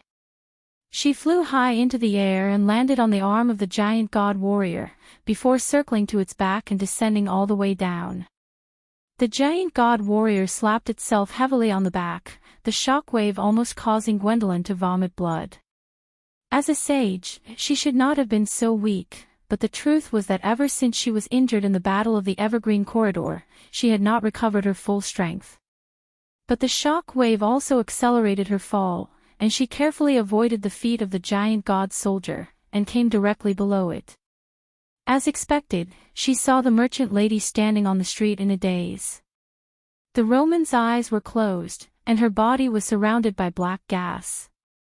She tilted her head slightly, and looked at Gwendolen curiously, and suddenly asked, "Did Brando ask you to come find me?" The giant god soldier made of thick smoke above their heads immediately disappeared. Gwendolen stopped, and looked at the human girl in front of her carefully. Speaking of which, this was not the first time she had seen her. Decades ago, she had seen the Roman as an infant on the final battlefield. Then, near Vargas, she had seen this girl from afar, but the time was not yet right. She took a light breath, as if to calm her agitated heart. "Twilight Dragon, in the end, we still won," Gwendolen said coldly. "Brando?" the Roman asked softly. She frowned slightly, and showed a pained expression. "Brando." The merchant lady's voice gradually lowered, and then her tone became cold. "Are you the one who awakened me, mortal?" It was as if in front of such a great will, even a noble and powerful creature like a dragon was as insignificant as an insect. "Who are you?" the Roman asked. "The one who defeated you," the Dragon Queen answered quietly.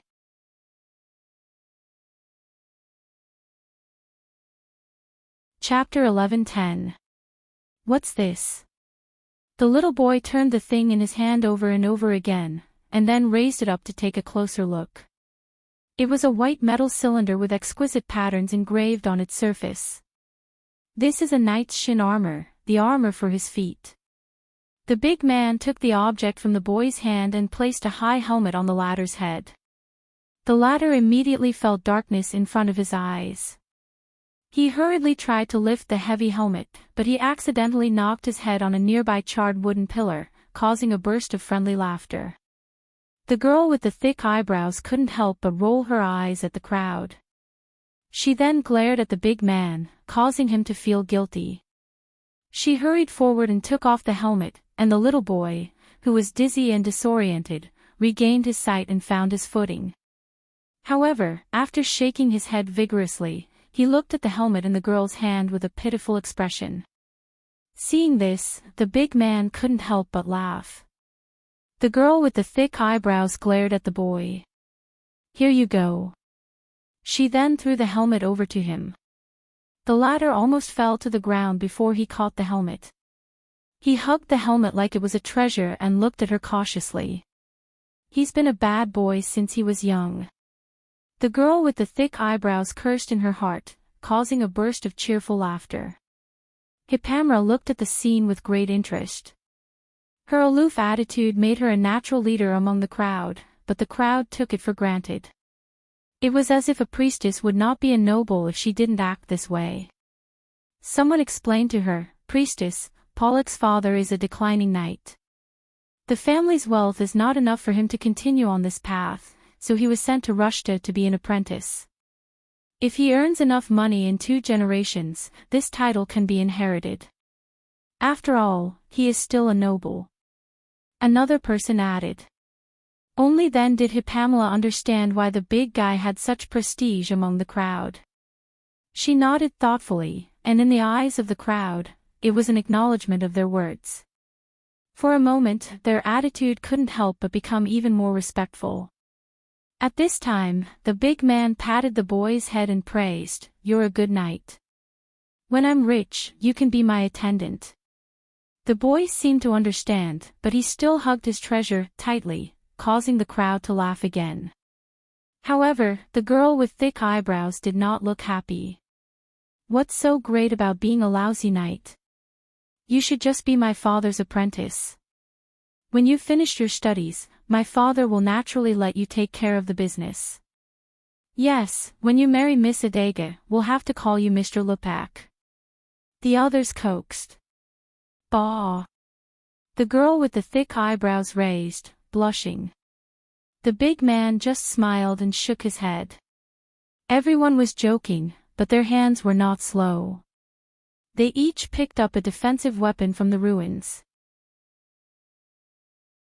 Even the girl with the thick eyebrows pulled a crossbow from the scorched wall.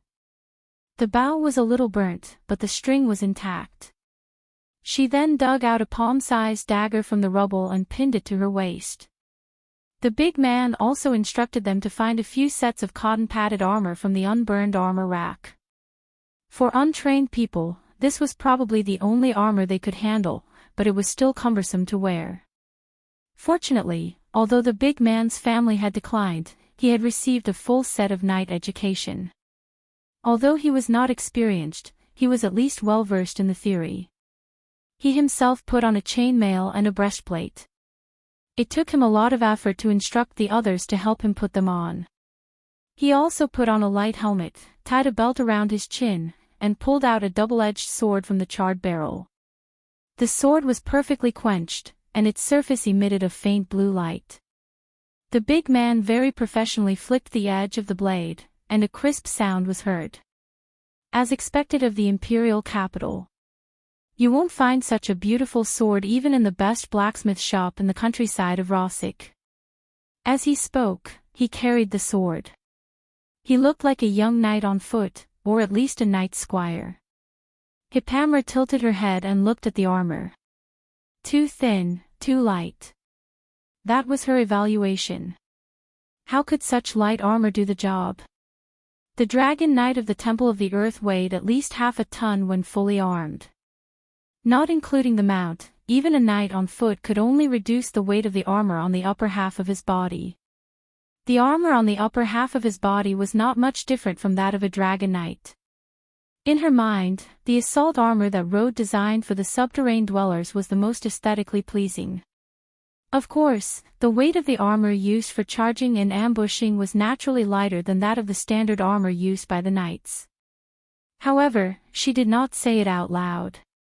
She knew that it was a matter of courtesy. Everyone thought that the high priestess looked down on these things. Of course, she did look down on them. They passed through 2 streets before arriving at this place. They were lucky that they did not meet a single secret society member along the way. Earlier, the wolves seemed to have scattered into the city, so the journey could be considered more daunting than dangerous. However, no one dared to guarantee that they would be so lucky in the future. The big guy happened to know that there was a weapon workshop nearby. Plus, the old man's legs were weak and he needed to rest at any time. That was why he suggested that they come here to take a break and look for some weapons for self-defense. Hippamra felt something when she passed by this area. Planeswalkers and cards of fate could sense each other, so when she heard the big guy's suggestion, she naturally agreed. Their luck was indeed good. When they arrived at the weapon workshop, it was only half burned down. The people in the shop had long run away. After they knocked down the wall to extinguish the fire, they actually found many good things in the shop and under the ruins. Everyone was in high spirits. Activities like dividing the loot were very popular. Although these weapons and armor were now buried under the ruins and abandoned like worn-out shoes, they were still worth a lot of money in normal times. Thus, they wore their helmets crookedly and held all kinds of weapons in their hands. It was a comical sight, but they were in high spirits. Hippamra didn't urge him. She went to the other side of the weapons workshop and muttered a few words. She stretched out her hand and pointed between the bricks. An imperceptible light blue light spread out from her fingertips and disappeared into the ruins. The girl with the thick eyebrows who had followed her all the way here looked at this scene with great admiration. She asked carefully, "What is this, High Priestess?" "My name is Hippamra." "This is a spell," Hippamra answered seriously. "A spell?" the girl with the thick eyebrows murmured. She thought to herself that this was a spell. This was the second time the priest had performed a miracle. He didn't seem to be like the priest of the parish who treasured his own spells. She did not know that the abilities of the priests of the parish were limited, and their work was often heavy. Every holy spell had to be carefully considered before they could be used to ensure that it was used in the right place. Hippamra continued to explain, "This spell can ensure that we can see the hidden magic waves." The girl listened as if she had fallen into a fog. She nodded as if she understood, but in her heart, she thought that the high priestess was very approachable. If it were the priests of the parish, they would not even bother to explain to the commoners. Soon, Hippamra saw circles of ripples seeping out from under the bricks. Some were big, some were small, some were thin, and some were dense. She ignored the others and only reached out to grab one of them. With a crash, something rose from under the ruins. The girl with the thick eyebrows was shocked. She knew that this must be another spell even without Hippamra's explanation. As for what kind of spell it was, she did not need to know. But she saw a pair of silver-white gauntlets rising from under the bricks. The gauntlets were made of light and thin metal. They were stacked on top of each other and strung together. The surface of the gauntlets was coated with a layer of silver-white metal. The surface of the gauntlets was engraved with dense and beautiful patterns. There was a finely carved silver sheep's head on each nail.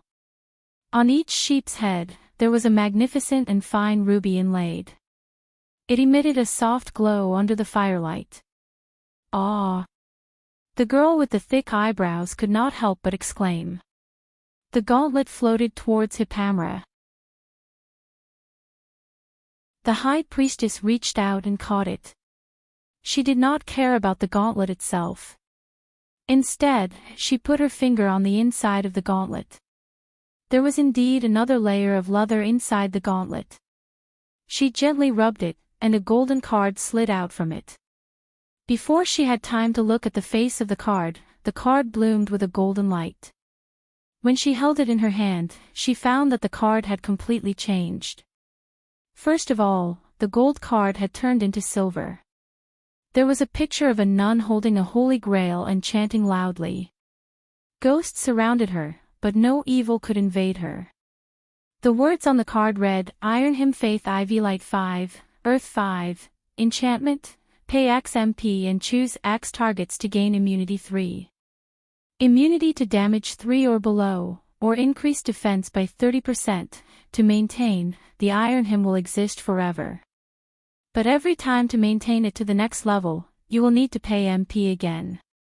Will like iron, heart stronger than gold. Just as Hippamra's index finger touched the slightly cold surface of the card, she heard a voice in her heart. Hippamra. My lord. The high priestess was delighted. She did not even care about the card of fate and calmed herself down. My lord, I'm here. What's wrong? Why can I contact you all of a sudden? Brando's voice was a little puzzled. I understand. Maybe it's because I've just assimilated a card, so my planeswalker ability was automatically strengthened. Hippamra thought for a moment before answering. Assimilated a card. Hippamra focused her mind. The card and the gauntlet appeared in her mind. Brando was in the ruins of the Cat and Beard Inn, but he could not find any useful clues. There was still a trace of Gaia's blood left in the ruins. Other than that, there were also the corpses of the secret society's followers that were scattered everywhere. The angel Iroma was floating in the air. Her body had shrunk to the size of an ordinary person, but she was still serious and unapproachable. She was a demigod. Compared to the golden folk that Brando had seen, she was more sacred but less human. She reminded him of something like Milos, the god of giants, as if she was a pure war machine. At this moment, when Hippamra focused, he suddenly saw what the latter saw. He exclaimed softly. The first thing he noticed was the gauntlet. It could not be helped. It was like a player's instinct. A pale blue frame had subconsciously popped up on his retina. Is this a fake Fist of Tereos? What's the Fist of Tereos, my lord? The Fist of Tereos is part of the armor of Fanzin's strongest knight. In addition to its own attributes, excellent defense, each of the sheep's heads on the nail stores a powerful blessing. There are a total of 8. From left to right, they are the seal of virtue, the sword of benevolence, the shield of praise, the fearless heart, the crown of glory, the place of martyrdom, the words of respect, and the spirit of selflessness. Corresponding to the 8 virtues of the knight, the 8 blessings can raise the strength of the wearer to a level. Hippamra did not care about the light gauntlet at first, but this time, she was shocked.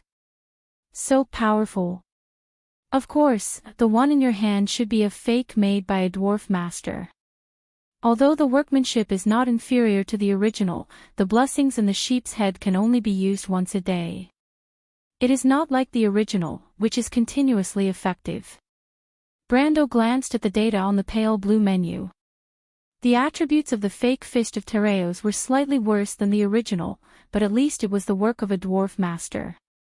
The original inherited the consistent characteristics of the magic equipment in the era of the War of the Holy Saints, which only added a single attribute, giving it 74 points of strength. The fake used the new technology after the first era, giving it 44 points of strength and 15 points of vitality. In fact, it was also enough to reach the threshold of an ancient item. This was a rare fake that was almost the same as the original. My lord, your equipment. Hippamra wanted to say that in the last battle, his equipment was broken into pieces. But Brando shook his head and interrupted her. This thing is more useful to you, but not to me. It is one of the most suitable equipment to work with the will of the mountains. Unfortunately, if it was the original, this thing could make your combat power surpass mine. He shook his head in disbelief. The Fist of Tereos disappeared after the War of the Holy Saints with the death of the Knight Tereos, along with his famous knight's armor, Finality Hub. This thing had not been found by players in the Amber Sword, and according to everyone's guess, this thing should not be found in the new version yet. Brando looked at the card of fate. In comparison, he was not that surprised by this card. Since he became a real planeswalker, he understood that after the War of the Holy Saints, there were almost no real planeswalkers in Wound. However, there were many apprentices like Gerald who had 1 or 2 cards and had the potential to become planeswalkers.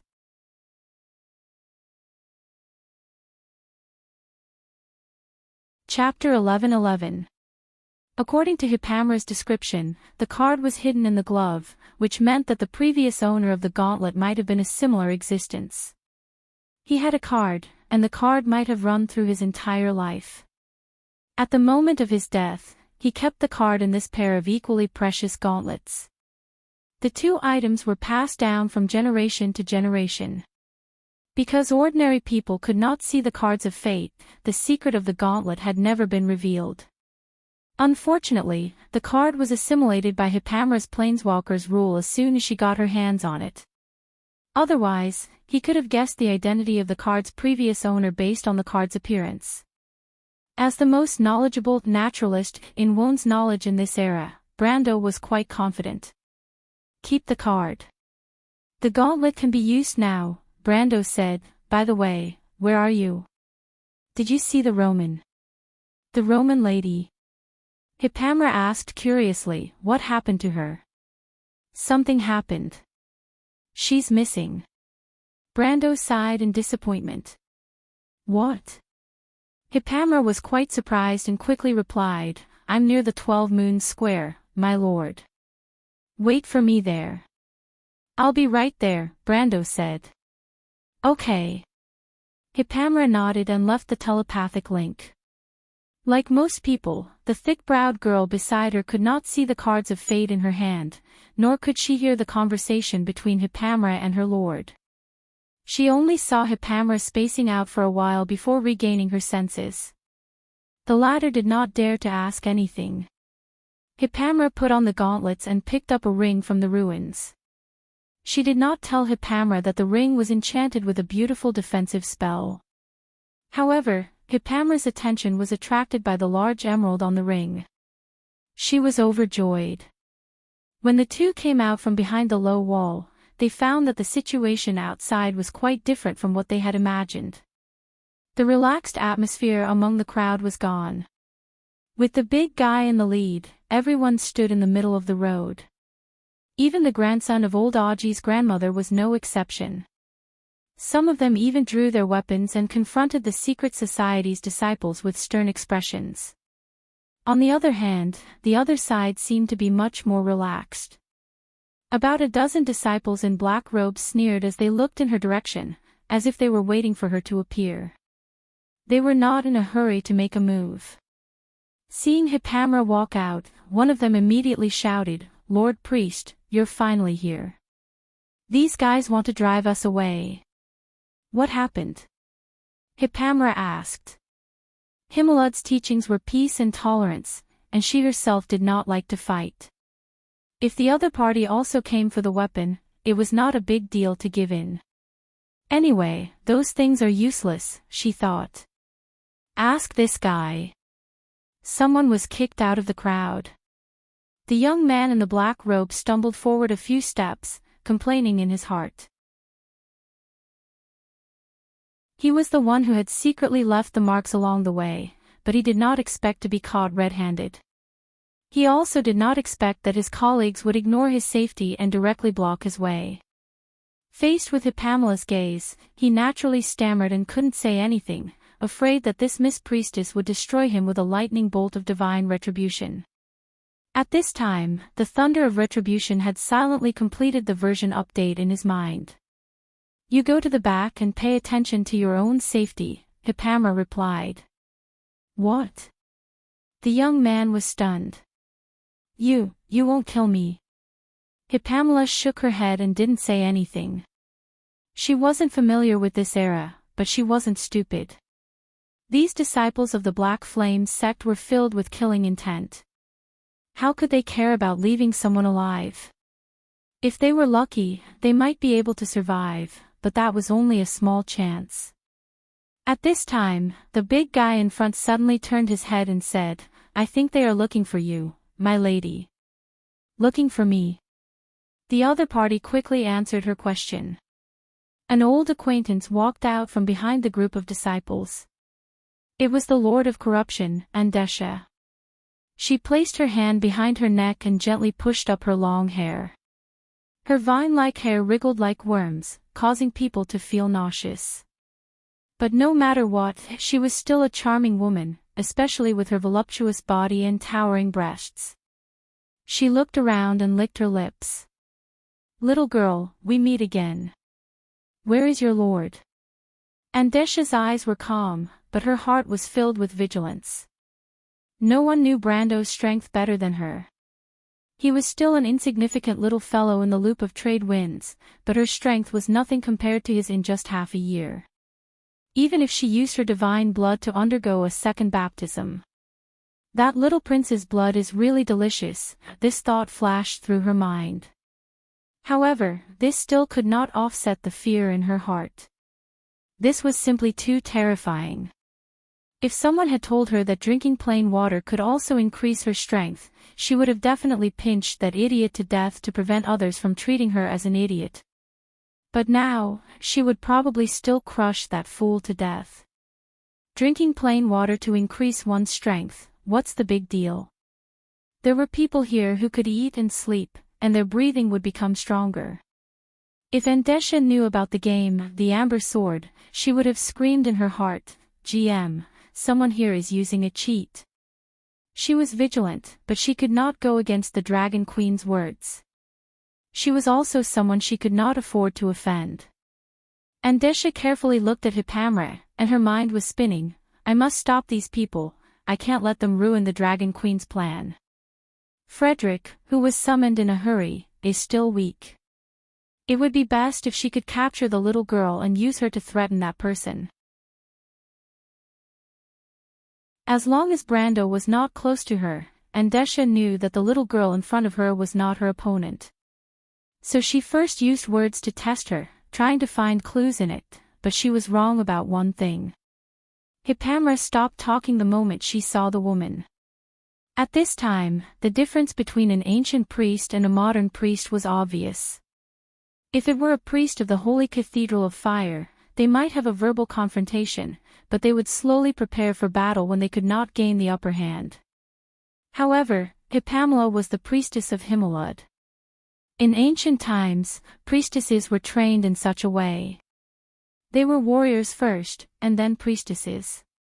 The harsh natural environment and the constant need to participate in the war to open up the territory of order required a qualified priestess. Even if Hippamra was a pacifist. But that was a pacifist for thousands of years. There was a big difference between their definitions. Miss Cleric didn't say anything and directly threw out the card that she had just obtained, "Iron him." Two angels with trombones in their hands descended from the sky, and a choir sang hymns in the clouds as they slowly walked down a snow-white cloud path. The holy song descended from mid-air and integrated into the cloth armor, cotton armor, and even ordinary clothes of every citizen present.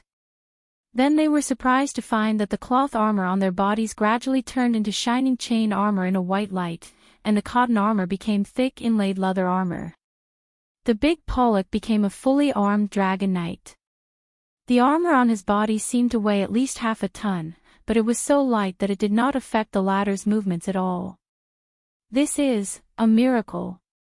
This is a large area blessing holy spell, it's a war prayer. The knowledgeable people had already cried out in surprise, but it was a pity that his knowledge was limited to this. Miss Priest is a war priest. The crowd exclaimed, and even the fear of facing the cultists had lessened. The cultists on the opposite side were even more restless. Looking at Hippamra's actions, who did not know that she was a military priest. A war priest was a high-ranking military priest, and it referred to monks and priests who would fight alongside the army, and not those who would clean up the battlefield, sprinkle water, and pray for the dead. Such priests were becoming rarer and rarer in this era, and people usually referred to them as holy knights. The reason why the Flame Knights of Cruz were so powerful was because they were also military priests. Most people who fought alongside them would feel safer and more at ease, but their enemies would often feel their scalps go numb. These were the elites of the Holy Cathedral. "You're from Fanzan." Andesha finally reacted and shouted in exasperation. In this era, the war priests of the Holy Cathedral of Fire were used to taking the initiative to attack, and only the priests of Fanzan liked to use holy spells first. But she still recognized her wrongly. After all, the glory of the Holy Cathedral of Earth was something that happened before the Holy Spear of Heaven and the mountains and rivers were lost. It was so long ago that it was almost unreachable. Hippamra did not intend to answer any questions. Focusing on self-restraint was the basic requirement of a priestess on the battlefield. The enemies they faced in that era were the powerful dusk species, so how could they be distracted on the battlefield? The priestess was a little curious, and thought to herself, this crazy woman isn't even fighting, so why is she chattering non-stop? If Andesha knew what she was thinking, she would probably vomit blood from anger. Hippamla chanted in a low voice, and several beams of light descended from the dark night sky, landing on top of everyone's heads, illuminating the entire street in a holy white light. Everyone who was within the light immediately felt their strength increase exponentially, and their mental fatigue seemed to have been swept away in an instant. They were so excited that they couldn't help but shout. It was like the sound of a bugle horn on the battlefield. A moment ago, they were just a group of civilians, but now they seemed to have mastered the memory of battle. Their helmets were put on properly, and the long swords in their hands were not crooked. Their ranks were orderly, and they were ready to attack at any time. This was her element, the land of holy light. This polarized defense and blessing element was one of the rarest AoE elements in the whole of the Amber Sword. This element was actually an element that was similar to the element of time. It allowed people to trace back thousands of years of memories, and obtain the experience and skills they wanted from it. At this time, the cultists were no longer facing a ragtag army of commoners, but an army of ancient heroic spirits. If not for Hippamla's ability not being pure enough, these people would have sprouted wings and turned into an army of angels when the extreme planes unfolded. Hippamra used this ability not only to save the lives of these civilians, but also to use the light beam to guide Brando's position. She knew that when she drew the elements from the elemental pool, the Count should have known that there was a battle here. Andesha was stunned. She had seen blessing spells before, but she had never seen a blessing spell of this level. If the bishops of Farnesane were all at this level, then the Kurlutzians and the Wind Elves would not be far from being destroyed. She opened her mouth and tried to urge the cultists around her to hurry up and stop the small fries. But while she was smart, the others were not. Some of them were already cramping up their calves and were ready to retreat. You guys go and delay the disciples of the Black Flames. They are no match for you. I will deal with Andesha. Hippamra did not waste her breath on the battlefield. She shot out as soon as she finished her sentence. The ruby on her finger glowed slightly, and the power of the selfless spirit manifested. Andesha could feel her body brimming with energy, and her explosive power, reflexes, and insight were all enhanced. She swung her hammer towards Andesha. Andesha's confidence was boosted, and she could feel the power of the selfless spirit surging through her body. Andesha could feel her body brimming with energy, and her explosive power, reflexes, and insight were all enhanced. Andesha was not surprised, but happy instead. After the second corruption, her strength was a level higher than when she was in the loop of trade winds. Now that she was facing Hippamela, her strength was 2 levels higher than hers. She did not expect Andesha to seek her own death. At this point, she could no longer be bothered with those useless disciples of the Black Flames sect. With a wave of her hand, a vine whip shot towards Hippamela, who was in midair. But when the vine wrapped around Mountain's descent, Andesha felt that something was wrong. Her law of corrosion did not have any effect. Of course, Andesha was thinking too much if she wanted to use her law of corrosion to corrode the divine weapon. At this time, the first sheep's head on Hippamela's left little finger glowed. The seal of virtue manifested. Faith in will, perfect spirit, supreme virtue. The ideal of a knight's life, the perfect spirit, manifested in Hippamela's body. This was a flawless will. If Brando's wall of will allowed him to deal with most mortal spells, then Hippamela could ignore some of the more fundamental things. In an instant, all the lines of law around Hippamela, whether it was the lines of law from the Holy Land or the lines of law from Andesha's elemental corrosion, all of them deviated and were no longer under Hippamela's control.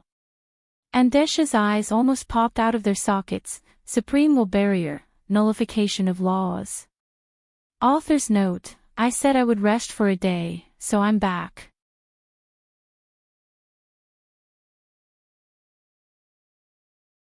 Chapter 11-12. The original seal of virtue of the Fist of Tereos was a continuous buff that could last for several hours, while the fake seal of virtue of the Fist of Tereos was an ability that could store mana. It could only be activated for 7 seconds a day, and did not need to be used all at once. After Hippamela broke through Andesha's erosion whip, she immediately closed the seal. In that instant, the ruby on her right little finger had dimmed quite a bit. She estimated that she only had 2 or 3 seconds left. If she reacted quickly, she could activate it twice, but if she reacted slowly, she would only have 1 use left. This was the second time she landed on the ground. Previously, she had covered a distance of 20 to 30 meters with a single step, and she landed firmly on the stone floor. As long as they were still standing on the ground, the power of Gaia would be continuously transmitted to them. With a slight increase in strength, the power of Gaia would be reflected back to the ground at 10 times the speed. The ground of the street exploded, and the priestess shot towards Andesha like a cannonball. Everyone could only see a shadow flashing past. Andesha could clearly see Hippamela accelerating towards her. Although this speed was nothing to her, she was still wary of the supreme will barrier from before. For a moment, she did not dare to face it head-on, and instead took a small step back. Hippamela saw Andesha taking a step back, and a thought flashed through her mind. Her hands did not stop moving, and she directly smashed the ground with her hammer. Andesha's battle experience was not inferior to Hippamela's by much, and when she saw this action, she understood her intentions. Get out of the way. The ruby on Hippamela's right ring finger flashed, and the sword of Shushan was activated. At this time, she already had the power of Gaia, the Holy Land, and the selfless spirit buff, and with this buff, she had 4 buffs. The mountains will buff her attack and strength up to 75 points, and the sword of Shushan also provided a 30% attack buff, making her 97 points. With the addition of the strength buff, this attack was at the level of Brando before he was in the Cold Dew Manor. The hammer smashed into the ground without any fancy moves, and a visible shockwave spread along the street. Andesha's expression turned ugly. She could easily avoid the shockwave if she flew into the air, but even if she couldn't, it wouldn't affect her much. After all, the shockwave was only close to the level of a meter. She stretched out her right hand, and an arc-shaped green light shield spread out with her right palm as a fulcrum. When the shockwave collided with the light shield, the nearby ground immediately arched up. The impact pushed the soil and stone slabs to pile up in front of the light shield, but the latter did not move at all. It did not show any signs of breaking. The barrier protected Andesha and the disciples behind her, but the situation in other directions was not as optimistic for the patriarch. The former could ignore attacks that were close to the Lamita realm, but that did not mean that others could do the same. The shockwave swept past the feet of the disciples of the Black Flames and they were immediately sent flying. One after another, they fell into the nearby ruins. The lucky ones only suffered broken bones while the unlucky ones were pierced by broken wooden stakes. Some of the unlucky ones even fell into the fire and immediately let out terrifying screams. Andesha's face was as black as iron. She did not care about the lives of these people, but she regretted her decision. She did not expect that this little girl would be so cunning. At this time, the spectators in the distance were excited. Under the lead of the big guy, they charged forward. The disciples of the Black Flames were already in a mess from the previous wave of attacks, and this time, they were completely defeated. You will regret this. Andesha screamed in anger. She was about to go crazy. She did not put Hipamra in her eyes, and her target was Brando who was behind her. She did not expect that she would suffer such a huge loss because of her carelessness. As if to prove her anger, accompanied by her scream, there was a sudden loud bang on the street. Something rolled up the soil from the ground and stretched out. That thing was so huge and had appeared so suddenly that Hipamla didn't have time to see it clearly. She could already feel a strong wind mixed with the smell of earth rushing towards her. She did not have time to react, but her instincts from the training in the Holy Cathedral allowed her to activate the ruby on her left middle finger. Her defense doubled, and with the 30% defense provided by the iron hide hem, the surface of her feathers of light glowed with a metallic luster, and a faintly discernible illusory shield appeared in front of her. But all of this was useless. The huge object slammed heavily into the illusory shield, and the invisible shield immediately shattered into pieces. The unstoppable force continued forward and landed on her body. Hipamla was immediately sent flying, crashing heavily into the burning ruins behind her. Miss Priestess! Miss Priestess! Everyone could not help but cry out. Hipamla crawled out from under the rubble with much difficulty. Her snow-white face was bruised in several places, and blood flowed from her nose and mouth. She looked at the thing that had risen from the ground and realized that it could not be described with words. It looked like a tentacle, but its shape was constantly changing. What was even more surprising was that it was impossible to remember what it looked like just a moment ago. On the surface of the tentacle, there were many human faces. Some were frightened, some were in pain, some were sad, and some were in despair.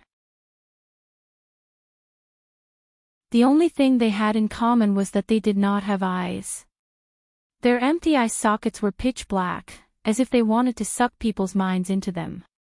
This was definitely not something that should be in the material world. Hipamra could feel the evil and despair from the tentacle. The tentacle was 20 to 30 meters long, but she knew that its body was even bigger. This was not something she could deal with. Run! She immediately shouted to the others. Everyone did not react in time. At this time, the tentacle pressed down on Hipamra again. Hipamra's right hand flashed and activated the glorious crown, martyr's stand, and words of modesty. She raised the will of the mountains and rivers in her hand. Bang! The tentacle pressed down on the cross warhammer. Hipamra felt her feet sinking, but she managed to block the attack. The glorious crown increased all skills by 5 levels for 15 minutes. Martyr's ground increased all attributes by 30% for 20 seconds. Words of reverence increased all attributes by 10% for 20 seconds. Words of reverence increased all attributes by 10% for 20 seconds. Andesha almost thought that her eyes were playing tricks on her. There was actually a mortal who could block Frederick's attack. Miss Priestess, do your best. Everyone's hearts that had just been raised calmed down again. They could not help but cheer. The young disciple next to the crowd stopped himself from shouting. He couldn't help but sweat profusely as he wondered what was wrong with him. But Hippamra knew that this was not a long-term plan. Not to mention the short duration of the 8 holy seals, she felt that the monster did not use his full strength. It was as if he was toying with his prey. This was an evil god. As the priestess of Himalud, she was a believer of Gaia just like the tree herders. She was no stranger to these twisted creatures. She could even feel which Frederick was the evil god. The evil god Frederick, the most brutal lord of the ice plains. I have to get everyone out of here. A sense of responsibility welled up in the priestess' heart. This was the compassion and generosity inherent in the daughters of Gaia, the maidens of the mountains. The tentacle swept towards her again. This time, Andesha also made a move. She was determined to get rid of this threat before Brando arrived. Otherwise, the combination of the young man and the little girl would be too terrifying. Hippamla, on the other hand, revealed a card. Holy Song of Protection. A white light bloomed between Andesha and the tentacle's attack. This card was converted from Enrolda's holy ring. It made people immune to all damage, so Hippamra was not injured. Instead, she used the force to fly far away and landed beside everyone. As soon as she stood up, she immediately shouted to the girl with thick eyebrows not far away, "Take everyone away." After her previous observation, she already knew that the most authoritative person was the big guy. But for the big guy, Miss Adagia's words were the most important. Although the girl with thick eyebrows had only been with Hippamra for less than an hour, she believed the latter's words very much. She quickly said to the big guy, "Listen to the priestess' words." At this time, there was no need for her to remind them. The others had already seen that the priestess was not a match for the terrifying monster. Of course, they did not blame Hippamra for not doing enough. After all, everyone could see how terrifying the tentacle was. Most ordinary people did not know that the strength of a monster was not directly related to its size, and this was even more true for the evil gods. As soon as Hippamla opened her mouth, they immediately scrambled to escape. The big guy wanted to pull the girl with the thick eyebrows, but the latter slapped his hand away. "Go help grandmother," the latter said loudly. She then helped the injured Hippamra up and prepared to chase after the others. The grandson of Audrey's grandmother followed beside them, but he was not afraid at all. The girl with thick eyebrows could not help but pat his head. "Good," she said, "you will be a great hero in the future." The little boy immediately puffed out his chest. Everyone fled along the streets. Andesha was not worried when she saw this scene. She only laughed disdainfully. If the great lord of the frozen plains, Frederick, allowed a group of ordinary people to escape from him, it would be too laughable. As expected, in just a few moments, dozens of tentacles shot out from the ground from both sides of the street. These tentacles were separated by dozens of meters, and no one knew how big the evil god's main body was. As soon as the tentacle appeared, it immediately swept towards the crowd. It could have easily caught up with everyone, but it calmly started to attack the slowest person. The latter screamed as he was rolled up, and then it crushed him, turning him into a rain of blood. A thick sense of despair enveloped everyone's heads. At this time, even the stupidest person could see that the other party was simply toying with them. Hippamra also seemed to have seen through this. She stopped and pushed the girl with thick eyebrows aside. "You guys go first, I'll bring up the rear." "Lord Priestess." The girl with thick eyebrows was stunned. She looked at Hippamra in a daze, unable to say a word. The others who ran far away also stopped. They looked back and shouted, "Adagia, Lord Priestess, what are you doing?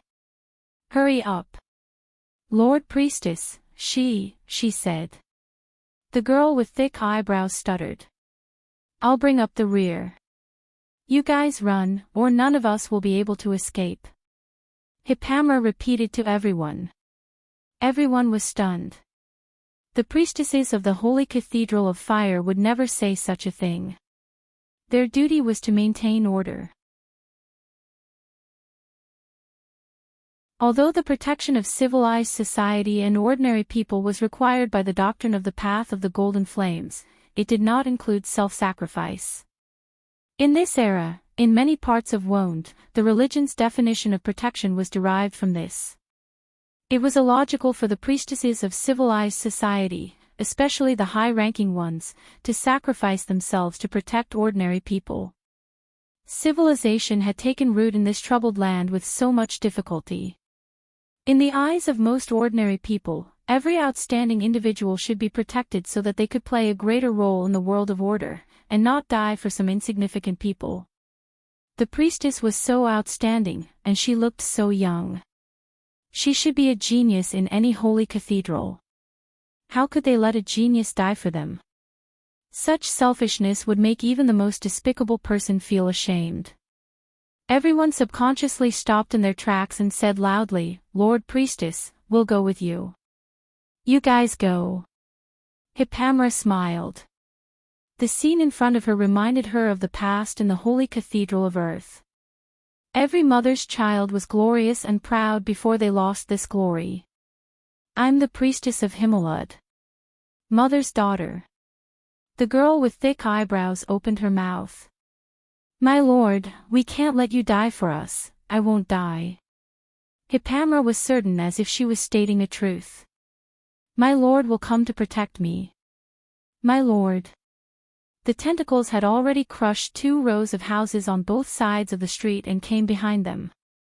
The girl with thick eyebrows looked over there with extreme fear. The big man behind her was so anxious that he wanted to rush over and carry her and run, but he knew that he could not do so at this time. Hippamra then looked at the black-robed young man, who had followed them all the way here in a muddle-headed state. "You should run with everyone," she said. "I'm a disciple of the Black Flames." The young man replied in shock. "My lord. It doesn't care who you are." Hippamra pointed at the approaching tentacles. "No." The young man's head was full of sweat, and his long curly hair was stuck to his forehead. He refuted loudly. "I'm a disciple of the Black Flames." "My lord, don't you care?"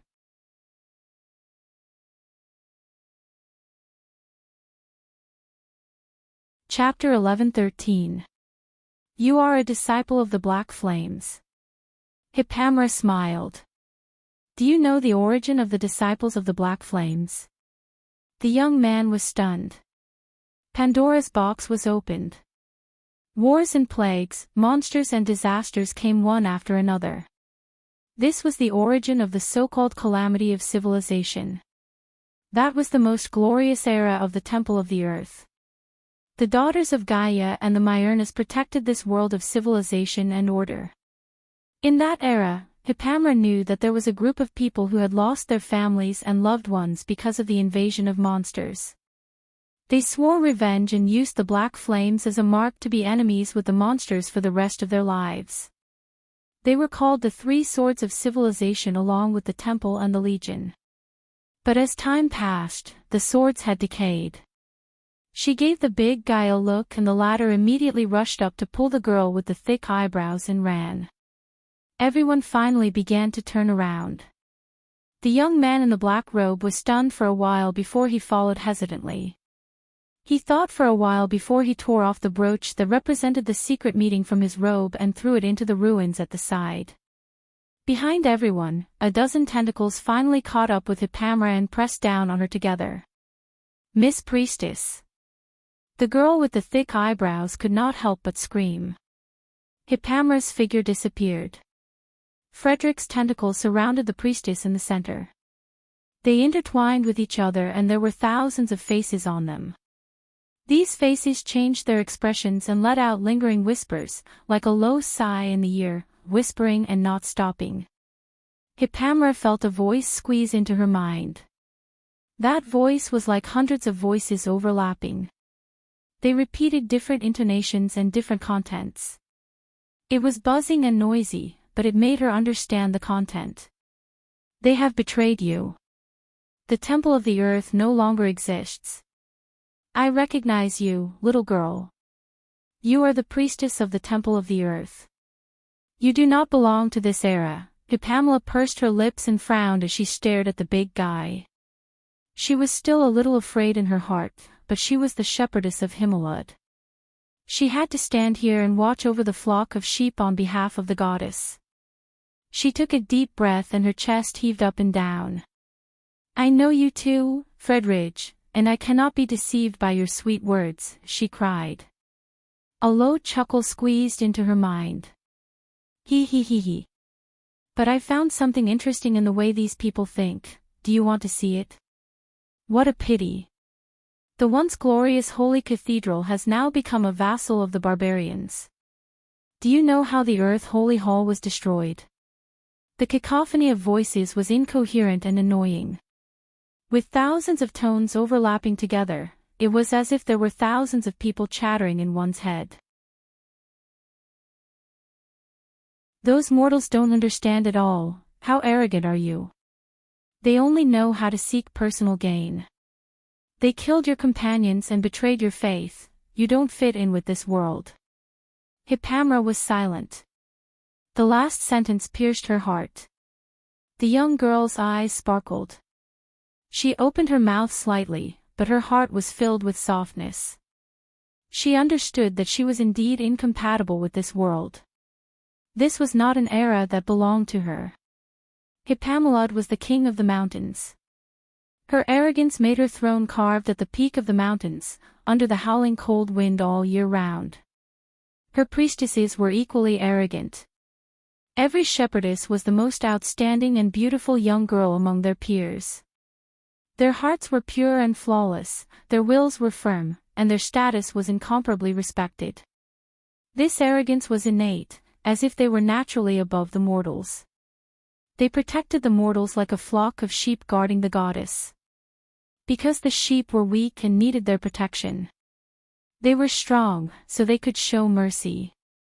But that era was over in the end. From the moment she was summoned to this world, she understood this principle. This was an era of mortals. Hippamra silently put away the arrogance in her heart. She was a smart girl and knew how to protect herself. She learned to smile politely, as if she was gentle and approachable, like the girl next door. She looked at this world without saying a word. Because she understood that she was incompatible with this world, she only evaluated this era in her heart. Backward production techniques, old weapons, weak strength, undetermined fighting will. This was the era of mortals. Perhaps it was still warm, but too weak. If the goddess was still here, would it be different? How would such a world fight against the twilight? She felt a little strange. She did not understand why Lady Martha and the gods would make such an arrangement. But on the other hand, she did not dare to look up the history books about the past. She understood that she was afraid. Because arrogance could not tolerate mistakes. They can't even learn to be reverent. They only have cheap gratitude, but it will soon disappear and they will forget you completely. Only worship and reverence can be maintained for a long time. Go and kill them, Frederick's voice guided her patiently. But the last ruby on the sheep's head nail lit up automatically. A knight's fearless heart came from a fearless spirit. It eliminated all fear and confusion, and was immune to all interference from the mind and will. It blocked the soul and cleared the mind. Hippamra suddenly woke up. The confusion in her eyes disappeared, and her gaze became more determined. Arrogance will eventually lead to destruction. Nothing lasts forever. The glory of the temple of the earth is just a part of history. Its survival is just a moment to the world itself. She opened her mouth and answered. Ha ha ha. Listen to this arrogant tone, look at this high and mighty priestess, commenting on the progress of history with the eyes of mortals. How arrogant. It seems that you still don't want to give up your position in the past. Frederick's sharp and thin voice retorted. It was like the shrill noise of a file. Hippamra looked up at the intertwining tentacles and replied loudly, Frederick, you can't confuse me. My personality is not my weakness. I've never been ashamed of it, because the pride in my heart is not the source of my blindness. And because I've seen many people better than me, Frederick. Even in this era, it's the same. Frederick fell silent. After a long while, he said sullenly, Oh. There's actually someone who can make a priestess of Himmelud say such a thing. How puzzling. You're lying, little girl. Disappointing, detestable. The era of the ancestors is over, leaving behind a disgusting world. Hippamra smiled and said with admiration, That's because you haven't seen him. He can be an enemy of an empire for a promise. He's not strong, but he's brave and strong-willed, humble and clean. He doesn't have any of the bad habits of the nobles. He's neither frivolous nor arrogant. The ideals and beliefs he carries are so pure, as if they came from the sages of ancient times. It's no exaggeration to say that I'm full of reverence for His Excellency, Frederick's voice buzzed as he recalled. In the end, it turned into one, the reverence of a priestess of Himmelud is puzzling, let me see the little thoughts in your heart. The seeds of deceit will sprout in your mouth. You can't deceive yourself, little girl, tell me, who is that? Hippamra replied with a smile, My lord. A mortal. The voice was full of disdain. The former sighed softly and looked at the terrifying tentacles in front of him with a strange expression. This is the era of mortals, Frederick. So what? Frederick replied with a thick sense of contempt, You're counting on a mortal to save you. My lord won't save me, Hippamra replied, he's here to kill you. Frederick let out a deafening laugh, and more than a dozen tentacles trembled as if he had heard the funniest joke in the world. A mortal, kill him. Brendel sneezed loudly, and he could not help but furrow his brows in confusion. Ever since he entered the gold rank, natural diseases were no longer able to affect him. His body was 100 times stronger than a normal person, and it was an understatement to say that he was like a bull. Could it be that someone was spreading an unnatural plague around here? He knew that Andesha and Myad were in the city. Even though the latter was dead, who knew how many patriarchs there were in the city? Tree herders loved to play with these filthy things the most. Ever since Hippamra's last communication with him, he could no longer connect with her through telepathy. However, he could feel that her elemental pool was weakening, and he guessed that she was in a battle. Who knew if she was a tree herder? Or more likely, she was a tree herder. His gaze swept across both sides of the burning street. At this time, most of the buildings in the South City district had been burned down. Only some embers were left of the 2 rows of houses. The non-burning bricks still maintained their original structure, but without the support of the wooden structure, it was hard to say how long they could stand. Soon, he saw a group of refugees. The group slowed down as they walked. The girl with the thick eyebrows was the first to stop. The others seemed to be infected by her and stopped one after another. No one spoke. This was the best outcome. They were lucky to survive with only 2 or 3 casualties. The Holy Cathedral was right in front of them. As long as they reached there, they would be safe. However, they did not feel the slightest bit of joy in their hearts. The atmosphere was oppressive, and no one knew what to say. Normally, when their lives were in danger, most of the people here would be more than happy to have everyone stand behind them to protect them, as long as they could escape with their lives. However, at this time, they felt as if their feet were filled with lead, and they could not move anymore. The boy did not understand the adult's silence. He kept asking where the priestess was. He wanted to turn back to look at her several times, but he was stopped by the tall man. The tall man did not say a word. He was a knight, but he took off his helmet and threw it far away. The girl with the thick eyebrows held his hand. Her heart was heavy, but she could not blame anyone. What was the use of them staying? Priestess won't die, she muttered. She said that the Lord will come and save her. She was so sure. The Lord? But how can a priestess have a lord? Someone asked. Everyone quickly thought of the reason. She lied to us. She was worried that we would not leave. When this was said, everyone became silent. There were only a few cold-blooded people in this world. Although some people were selfish, it was only because of their survival instinct. Everyone present felt their throats tighten. Something seemed to have appeared in their dry eyes. Some of them blinked their eyes desperately. The young man in the black robe silently followed behind everyone. But for a moment, he felt that he saw something. When he turned back, he saw that there was nothing on the street. He rubbed his eyes, wondering if he had been thinking too much recently and was hallucinating. But his mind was in a mess. He did not know if he was thinking about where to go after leaving the secret meeting, or if he was thinking about the priestess' last words. Do you know the origin of the disciples of the Black Flames? Of course he knew the origin of the disciples of the Black Flames. The bishops used this as the glorious history of the secret meeting. But there were not many believers in the lower class who believed in this. Many people joined the secret organization for various purposes. Most of them were just seeking protection. He was one of them. After hearing so much, perhaps he had accepted his identity.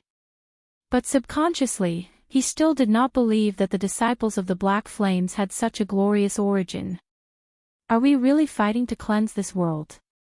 Asking himself, the young man felt that there was no answer to this question. But he could feel that the priestess did not look at him with any discrimination.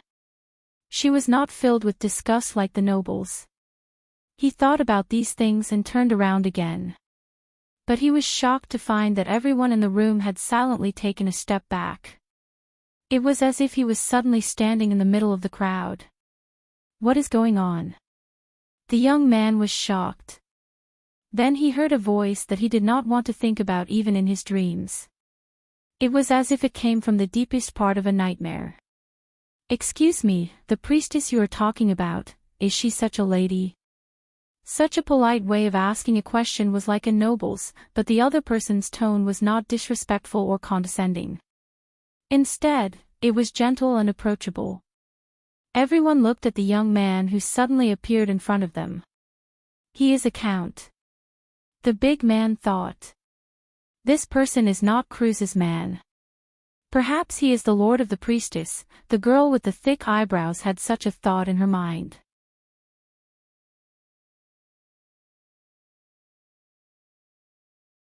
Chapter 11:14. Excuse me, everyone.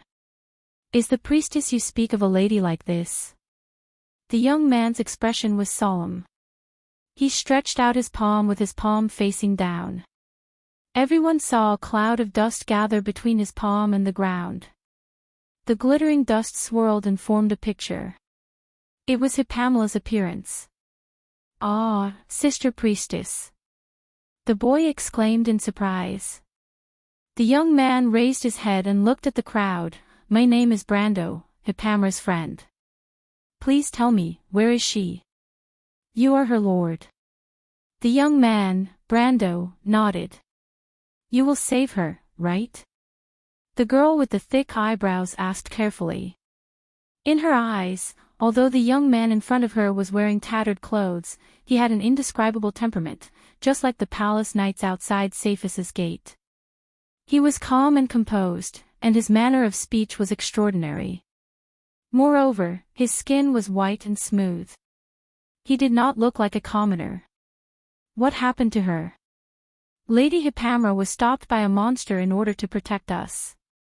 The big guy looked at Brando cautiously and answered in a low muffled voice. What kind of monster? Brando asked again, where is it? Sir, a voice came from behind. Everyone looked back in surprise and found that the one who spoke was the young man in the black robe. The latter's head was covered in sweat as if he had just been fished out of the water. He raised his hand and said to Brando, "I will take you there." Brando looked at the young man and glanced at the pattern of the black robe. Disciple of the Black Flames, he thought. But he knew that there were many low-level disciples in the disciples of the Black Flames. Most of them were blinded by temptation, so he did not mind and only replied, "No need." "Tell me, what kind of monster is it?" Everyone's heart sank, thinking that this young man still had the mood to ask questions at a time like this. The girl with the thick eyebrows furrowed her brows, and her eyes revealed a look of disdain. She probably thought that he was one of those noble youths who looked elegant on the surface, but was actually a coward who was afraid of death. If she told him how terrifying the monster was, he would definitely find an excuse to avoid it.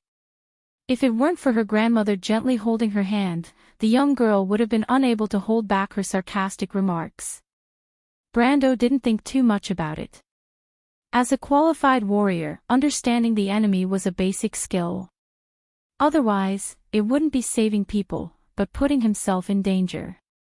He knew that in this city, there were not many monsters that could threaten Pamela, and whether it was the horseshoe beetle or the evil god Frederick or anything else, they could also pose a threat to him, so he had to be careful. Brando understood what they were thinking from the looks of suspicion on their faces. He couldn't help but shake his head, but he didn't explain because there was no need to. He waited for everyone's answer. "We didn't see the monster's appearance clearly, but we saw many tentacles that looked like octopus tentacles rising from the ground," the young disciple replied. He was the only one who didn't think that Brando was afraid. He was even a little afraid. Not long ago, this face was his biggest nightmare. Tentacles. What kind of tentacles? Every tentacle was taller than a two-story house. It was as thick as a person hugging it. There were many human faces on it. The young disciple thought for a moment before answering. "That's the evil god Frederick." Brando understood. What did he say? Evil god Frederick. A few whispers came from the crowd. The legend of the angel Iroma was widely spread in the Bankdale region. As the other half of this legend, the evil god Frederick was the best way for mothers to scare the naughty children in this area. In other words, almost everyone in this area grew up under the shadow of this great demon king. Frederick would often come in the night to kidnap the naughty children, or take away their candy, new clothes, pillows, and other trivial things. In terms of tiredness, this evil god might even surpass the sanctum to become the busiest person in the capital. And naturally, his name was deeply ingrained in the hearts of the people. They actually summoned an evil god. The young disciple's face turned pale, and he almost fell to the ground. It was clear that he had long suspected this, but he didn't dare to confirm it. "Is what he said true?" Someone grabbed his collar and asked fiercely. But the girl with the thick eyebrows didn't look at them. She thought to herself, "Evil god Frederick, what a good excuse. He'll definitely find a way to avoid it. It's not worth it for the priestess to have such a lord." She looked at Brando with disdain. In her eyes, the latter was the most useless of all. Brando saw that the crowd was about to push the young disciple, and he quickly interrupted them. "Where is that monster? I mean, where did you and Hipamra get separated?" His question startled the girl. She thought that he would leave immediately, but her preconceived disgust made her explain herself. "Let's see how long you can pretend." "Sir, I know. It's just south of here, less than 3 streets away from here." The disheveled youth hurriedly broke away from the crowd and came to Brendel's front, gasping for breath. "That's the east side of the 12th-month square. There's a dwarven weapon workshop there, right?" Brendel asked. "That's the east side of the 12th-month square, isn't it?" The crowd couldn't help but look at Brando in surprise. They probably didn't expect a foreigner to know so much about Rusta. If it weren't for Big Guy, many of them wouldn't have known that there was a weapon workshop there. Even Big Guy himself knew very little about the owner of the weapon workshop. Yes, yes, the young disciple quickly answered.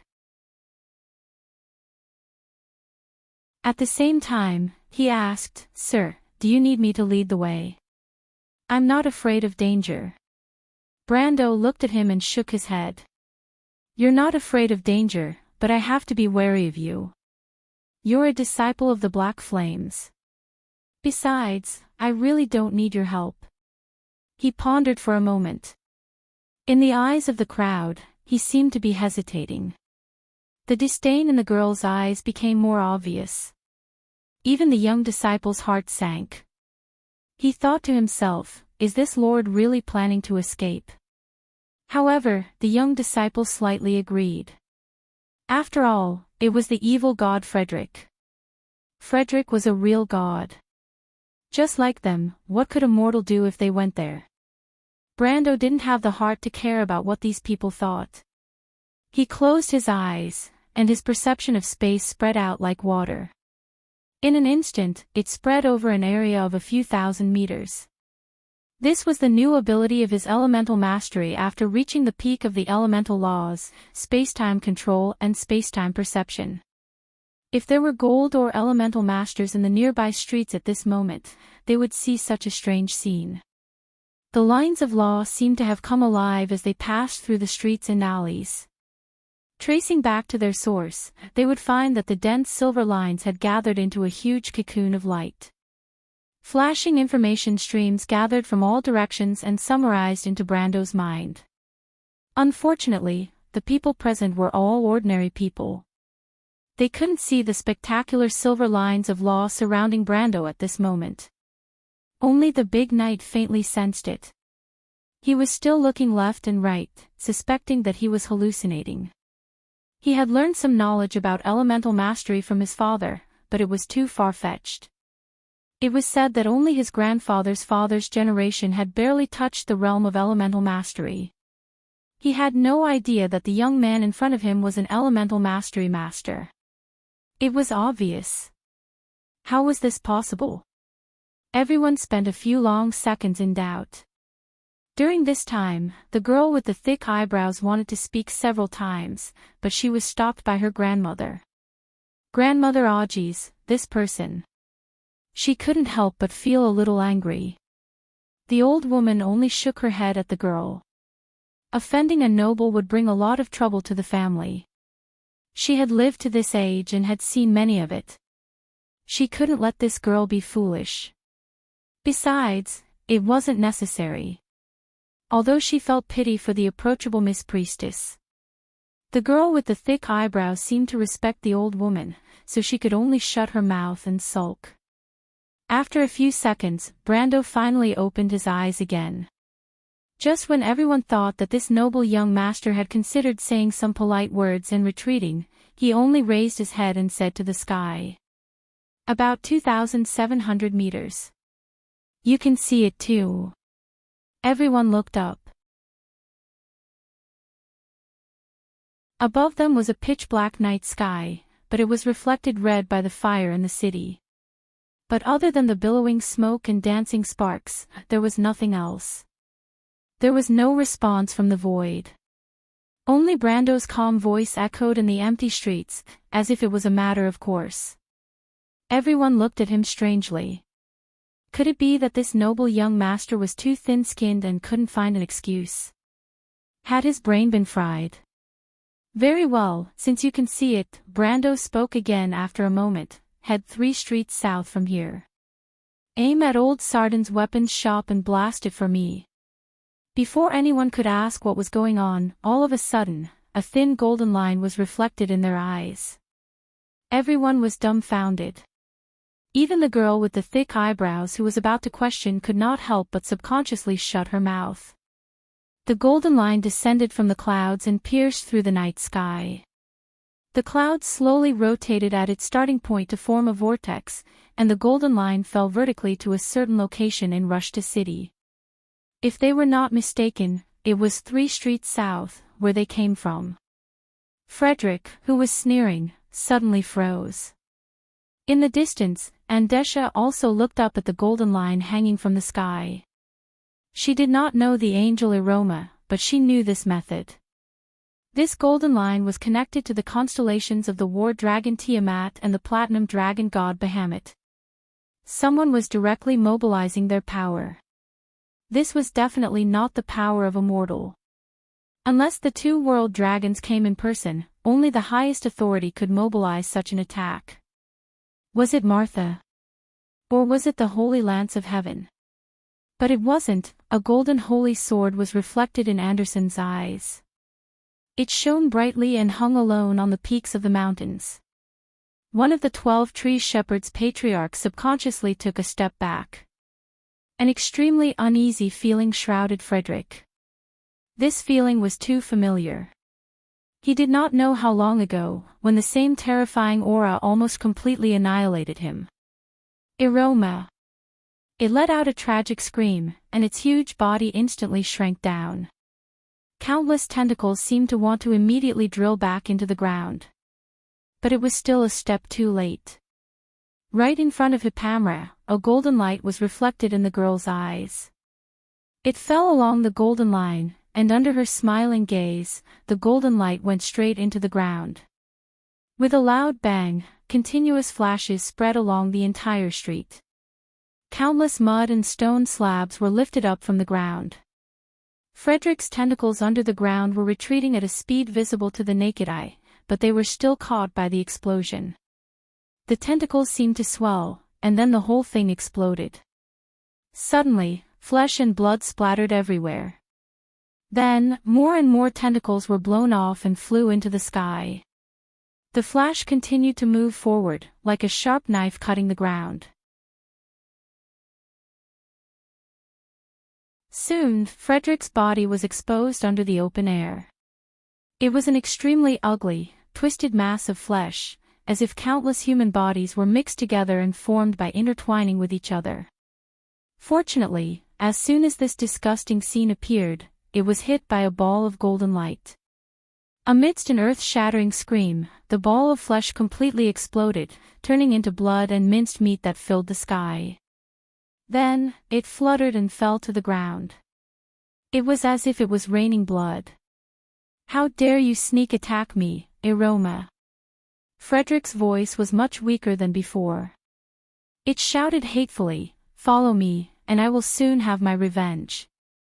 Then, the buzzing sound completely disappeared. Thousands of meters away, the people who witnessed this scene were completely stunned. They turned their heads stiffly and looked at the young man. If they had thought that he was just a useless rich second generation before, they couldn't help but start to guess who he was now. And what was that terrifying spell just now? But Brando did not care about them. He pulled out his sword and said to the void, "Your old opponent is not dead yet. Go after him, I will deal with Andesha. Frederick is a monster born from Gaia's mother's blood. It is very difficult to deal with. As long as it comes into contact with mud and rocks, it is almost immortal.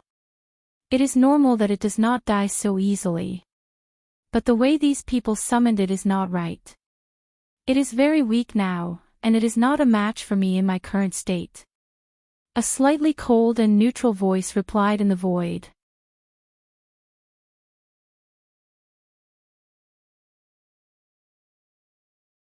Chapter 11:15.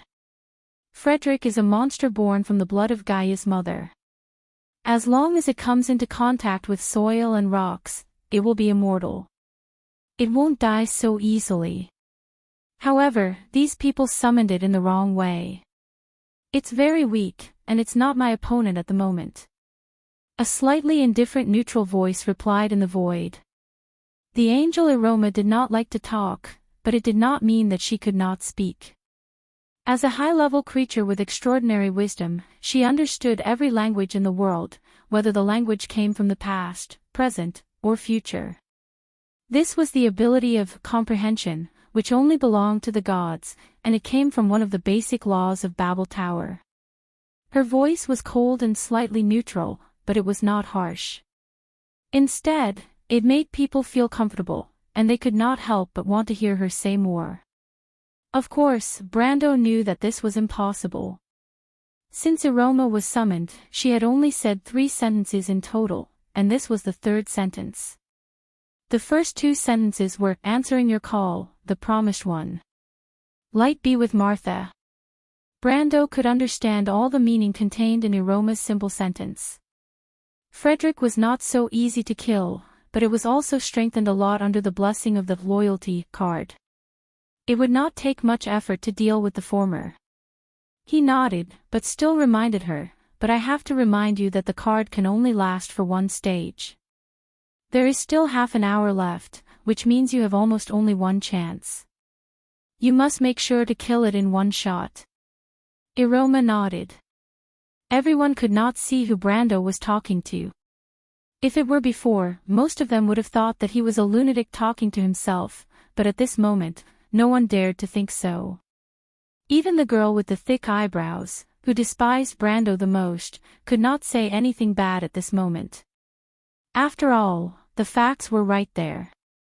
The big guy looked at the sword in Brando's hand in confusion, and he felt that the sword was a little familiar. He frowned, probably trying to associate this familiar sword with a certain identity. He thought that a sword was familiar to him mostly because the owner of the sword was a famous figure, and Brando's performance was enough to prove this point. However, the craftsmen of this era always liked to imitate famous swords, and the knight was also keen to use those fakes of legendary swords as if this was the only way to show off their identity. There were so many famous swords on the market that he could not think of a reason why. After all, he had been away from this circle for a long time. But what he didn't know was that not far behind him, the young follower had also seen the long sword that was made of dark golden metal shards. There were also dark red cracks on the surface of the long sword. The young believer seemed to be scalded and shouted, "Holy sword odorifies." What odorifies? The big knight turned his head subconsciously. At this time, Brando's figure had already disappeared. Everyone heard the scream and turned their heads. Although they were all born and raised in crews, they did not connect the holy sword odorifies with the flaming blade in their minds. But at this time, a faint light suddenly appeared in the sky, and then thousands of rays of light shot down from above the clouds. Everyone had to cover their eyes subconsciously, then squinted their eyes and looked in that direction. They saw countless lightning and flames, and a bright halo behind a pair of wings spread open. Such a scene was too familiar. The archangel was born from fire and lightning. She held a holy sword and slashed the evil god Frederick in the light and sea.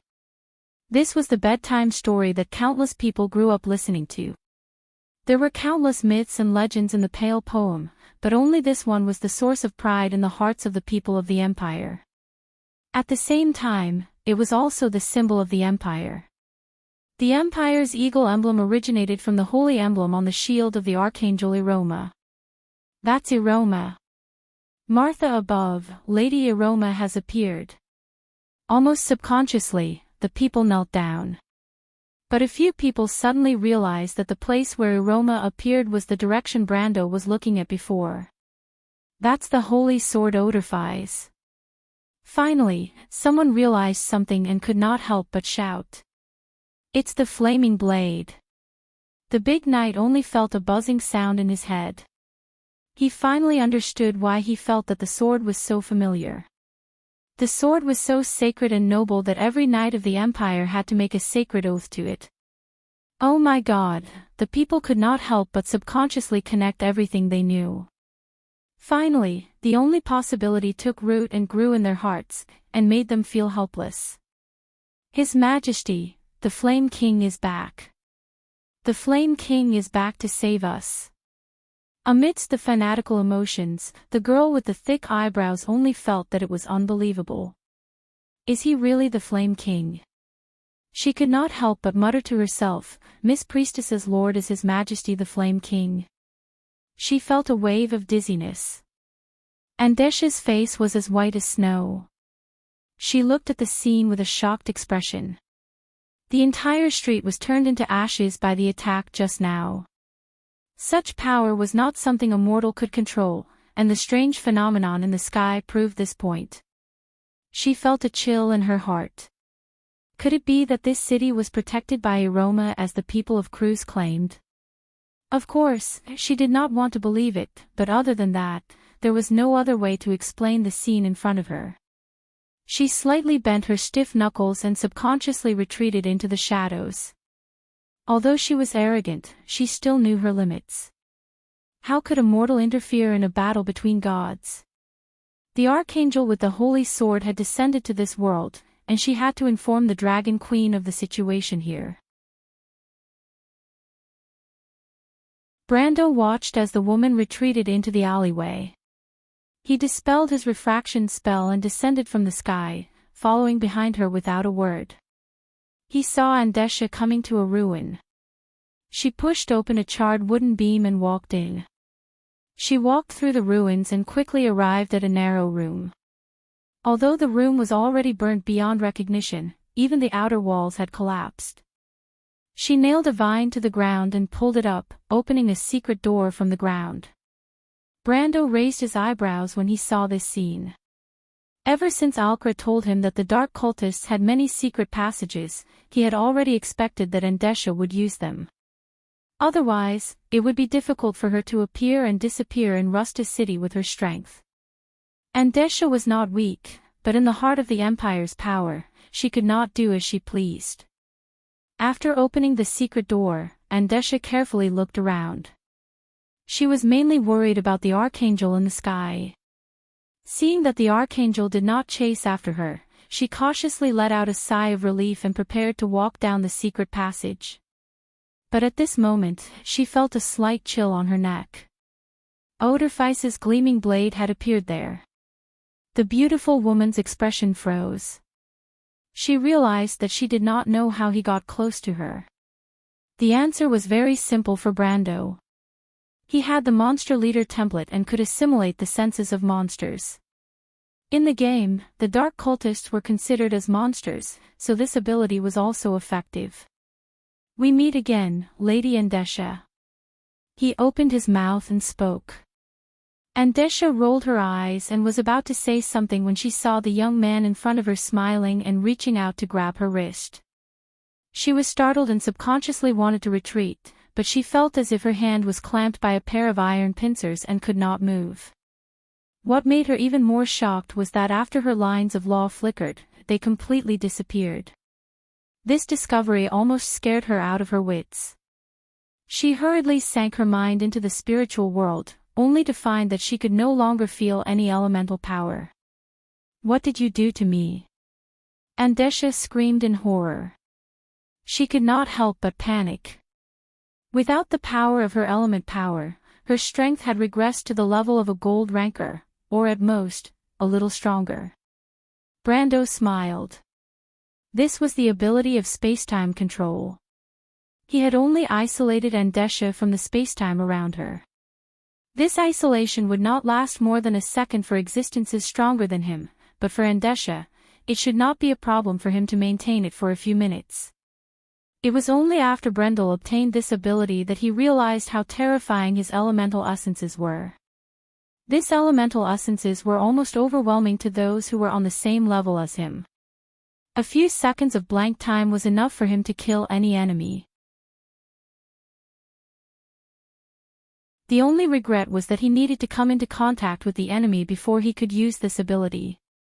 However, this was not a particularly harsh requirement for a close combat job.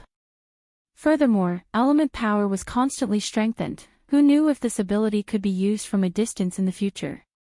Even though your intelligence is only below average among the 12 patriarchs, you often go back on your words. I have to be wary of you lying to me, which is why I use this method, Lady Andesha.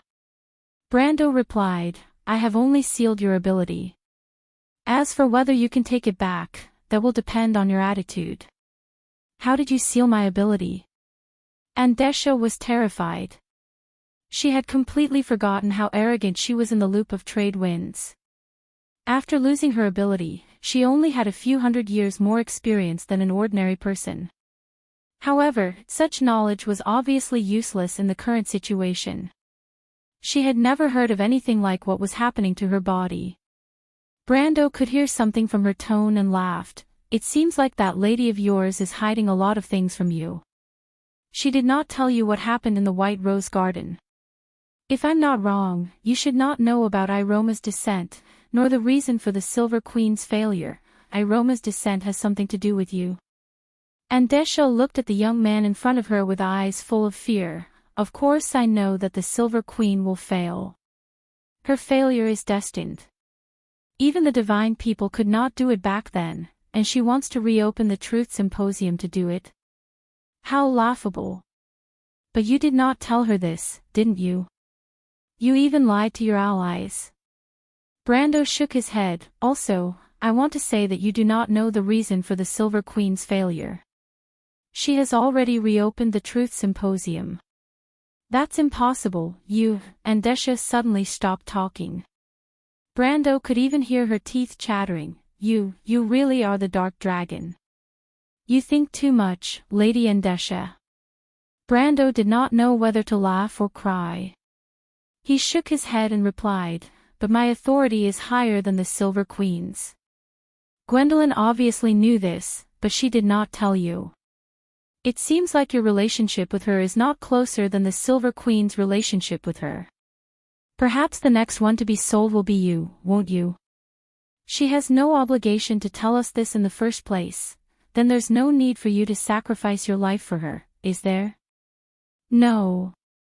Andesha frowned and shook her head. If you want to kill me, I won't even bat an eyelid. But I can't ruin this plan. Brando was surprised to see a glimmer of idealism in this vicious woman's eyes. Even though he knew that the Tree Herders was an organization that split from the Ring of the World, and its predecessor was the Ring of Ashes, he thought that these people had already forgotten the pursuit of their predecessors. It was a pity that even if these people had other motives, their actions were still despicable. Brendel's expression turned cold, and the sword in his hand moved closer to Andesha's neck. Plan? What plan? Is it related to the Roman? It is related to that little girl. Andesha looked at him hatefully. But you can't save her. You can't save her. If you save her, everyone will die. Is that so? Then you better tell me everything. Brando threatened coldly. Don't even think of making me say half a word. Very well, I'll give you the count of 3. If you don't tell me, I'll have Iroma sacrifice herself and kill Frederick indiscriminately. I believe that you didn't spend so much effort to summon her to play hide and seek with me. No, you can't do that. Why would Iroma listen to your orders? Of course I can do that. Because I'm a planeswalker. I'm sure you've guessed it. Iroma was summoned by me. Even if she sacrifices herself, I can still revive her. Andesha's eyes were filled with fear, and she almost begged, no, you can't do that. You'll kill everyone, and even if you do that, you won't be able to save your fiancé. You know that she's my fiancé. Brando was unmoved. I'll give you a chance to convince me. Before that, I'll count to 3. 3. 2.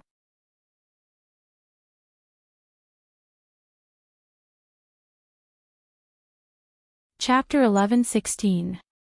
I'll speak. Before Brando could finish his countdown, Andesha suddenly gritted her teeth and answered. Brando looked at her quietly, as if he wanted to see through the true thoughts of this woman who was famous for her craftiness, and the lies she was about to tell. You know the consequences of lying to me, and I don't want to repeat myself. If I doubt your words, I will immediately give the order to Iroma. Why you can't be so unreasonable. Andesha revealed her sharp white fangs, glaring at Brando angrily. Of course I can be so unreasonable. Brando impatiently interrupted her.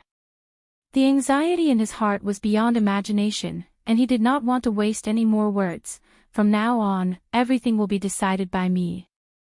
Your answer must satisfy me, and I will decide the standard of my satisfaction. I don't care what you think, I'm just telling you the consequences. Andesha cleverly shut her mouth, and used her eyes to stare at Brando's face. If her eyes were two sharp swords, Brando's eyes would have been a hole. What is Dragon Queen Gwendolyn's plan? Brando asked. Lure the Twilight Dragon to descend, and then kill it. Everything we do is to save this world. It's just that the people of this world don't understand. Any war requires sacrifice. I didn't ask you to finish your sentence. Brando mercilessly interrupted her. You're talking nonsense again. I didn't ask you to explain, and it seems like you don't quite understand. I'm a very impatient person, and I have a very bad temper. Brando raised his head and looked at the sky. Iroma's soul was connected to his, and several golden pillars of light immediately descended from the dark sky, causing the streets to explode. The flashes of the explosions were reflected in the depths of Andesha's eyes, and she finally felt a deep sense of fear. Everyone thought that the tree herders were lunatics, but in her eyes, Brando was a complete lunatic. Moreover, the latter was completely unreasonable, as if he did not care about the life and death of this world. She stared at Brando's dark brown eyes in fear and saw that there was a demon living in them. Her nose was filled with the thick smell of blood from the other party's body, and her lips had lost some color and were even slightly pale. Why would the Dragon Queen Gwendolyn do that? Are you trying to say that she has a hobby of being a savior? This is not her idea alone. She is the leader of the tree herders. This plan is what the tree herders have been working for thousands of years.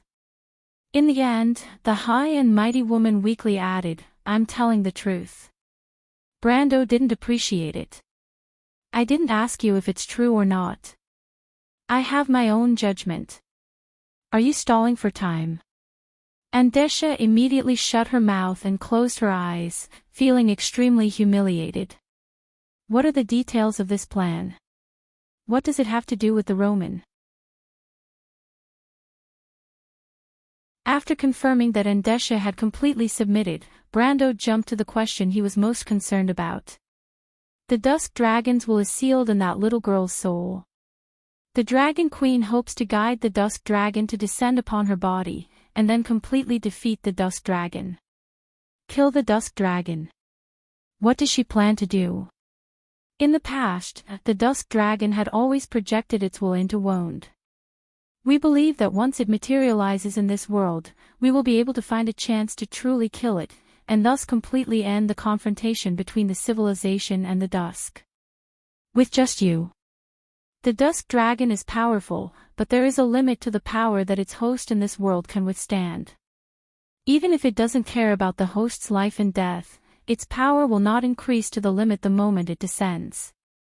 Moreover, our thousands of years of preparation is not so simple.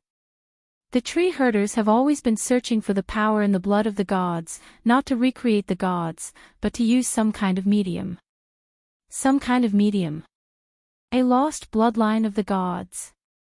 It can be absorbed and purified by the gods, allowing the pure-blooded gods to have the same power and authority as their ancestors. In this way, if the dusk dragon wants to completely devour the little girl, it will have to face the highest authority in this world, which is equivalent to becoming the enemy of the order and the law of Tiamat in Wonde. Brando understood the tree herder's plan. The dusk dragon had always been the enemy of the order and the law of Tiamat in Wonde, but that was when it was at its peak. But according to Andesha, when it descended into this world, there would be a period of weakness, and during that time, the Dragon Queen would find a way to purify the bloodline of the Roman, forcing the dusk dragon to wage an all-out war against the order and the law of Tiamat in its weakened state. That lost bloodline of the gods is the blood of the Dragon of Fury, Alphonse. You spent thousands of years planting trees in Wonde just to find it. To find Gaia's blood. Gaia's blood. Brando narrowed his eyes and recalled Iroma's words. Frederick is a monster born from the blood of Gaia's mother. As long as it comes into contact with soil and rocks, it will never die. But these people summoned it the wrong way. It's very weak, and it's not a match for me right now. But he clearly remembered that Frederick came from the twisted consciousness of the Dragon of Fury, Alphonse's blood. Besides, wasn't Gaia's blood also the descendants of the demon tree Fenlidos, the evil god that the tree herders had researched the most? Andesha seemed to have seen through Brando's thoughts and replied, "The demon tree Fenlidos has long since perished. We are called tree herders because we want to recreate this bloodline, but unfortunately, we have all failed. The bloodline of the golden tree is too thin, and even calling it a divine messenger is too much. One of the reasons I went to the Loop of Trade Winds a year ago was to find the legendary Valhalla. We have always suspected that the demon tree Fenlidos was originally a world tree." Brando finally understood that the tree herders had always known about Valhalla. But it was not strange when he thought about it. Valhalla was originally a stronghold on the same level as Babel. Andesha looked at Brando hatefully. "Unfortunately, you destroyed that opportunity, and we had no choice but to try the backup plan. Although Frederick was created from the blood of Alphonse, it also has a part of Gaia's blood in it. It was born from two types of divine blood. That means you have known about Frederick's existence for a long time, but why did you not act until now? We have always been looking for the legendary baby girl, the pure-blooded one created by the divine folk, the one with the will of the twilight dragon sleeping in her body. She is also your fiancée." "You're lying, you found that baby girl 60 years ago." "I'm not lying, don't turn around." Andesha hurriedly shouted, her voice full of grievance. The tree herders actually knew about the baby girl's final destination 130 years ago, but it was only 60 years ago that they had the chance to enter the final holy temple. But it was true that the Dragon Queen entered the final holy temple 60 years ago and saw the baby girl, but that was not the best time to bring her out. We had to avoid the attention of the Bugis and the dragons, and those mediocre people would not allow us to carry out such a crazy plan. You also know that this is a crazy plan. But it is effective. Whether it is effective or not is another matter. Let's continue with the previous question. You, Her Majesty, and my grandfather put on a show together and deceived everyone. Even if you spent 10 years, you have waited 60 years, 10 years more than half a century. This is not a period of time that can be passed in the blink of an eye. Compared to our grand plan, 60 years is just a blink of an eye. We have used thousands of years to reach this step, because your entire plan is so long, you can leisurely give up 60 years of it. Of course not, the Dragon Queen has a purpose for this arrangement.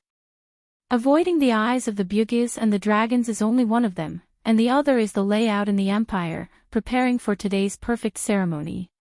We still have some people all over the world looking for the whereabouts of the demon tree Fenlidos. Frederick is only a last resort, it is only suitable for today's situation. We have prepared many sets of plans to ensure that nothing goes wrong. But it won't take 60 years. Everything is premeditated. When the Dragon Queen and us first came into contact with the Silver Queen, they were preparing for this day. She deliberately lured the Queen to release the baby girl's seal in order to borrow half of her soul to seal in the baby girl's body. Then we need to wait for her to grow up, and the two souls are completely merged.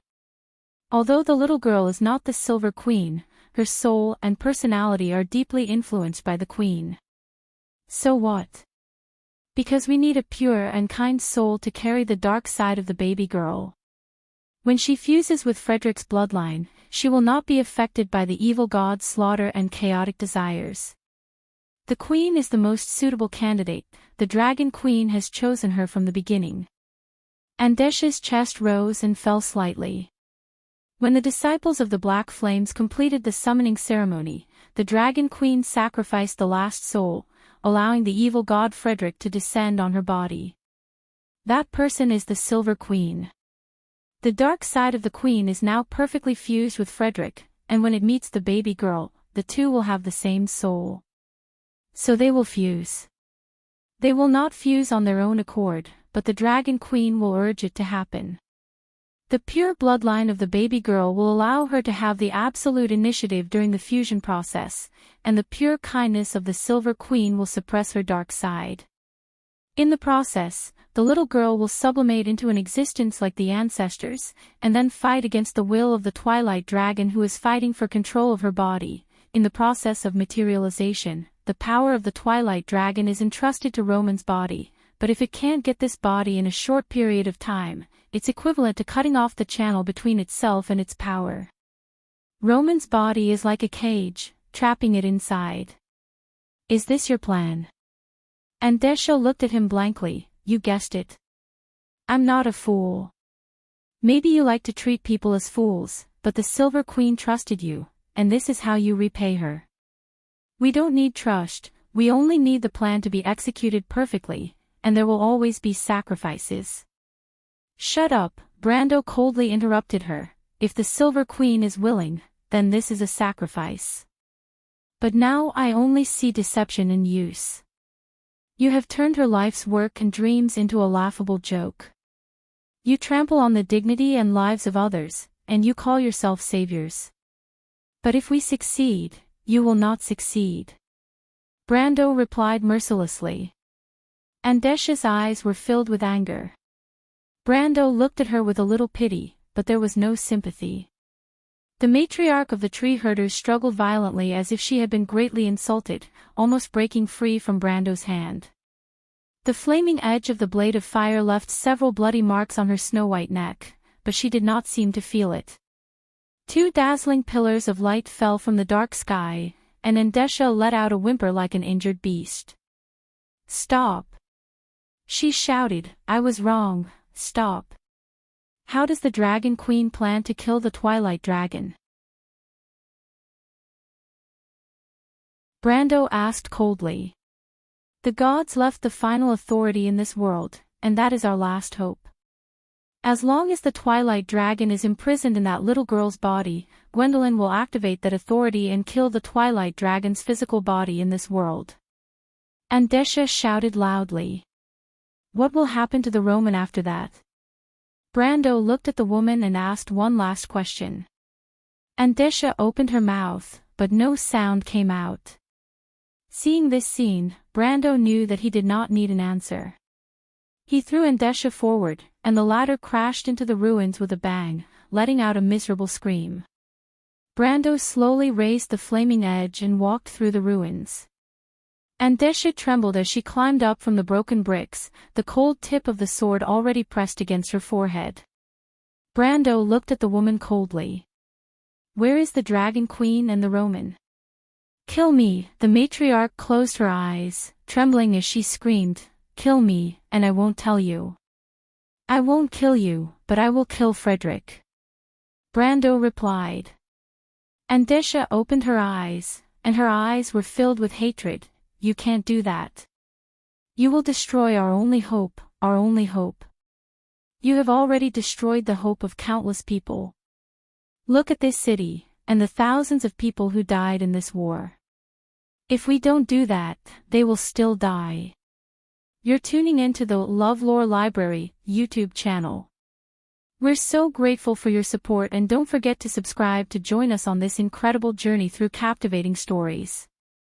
Your generosity through donations truly makes a world of difference, as it's the primary source of revenue that allows me to expand and enhance this channel for you. Thank you from the bottom of my heart for being a part of this adventure.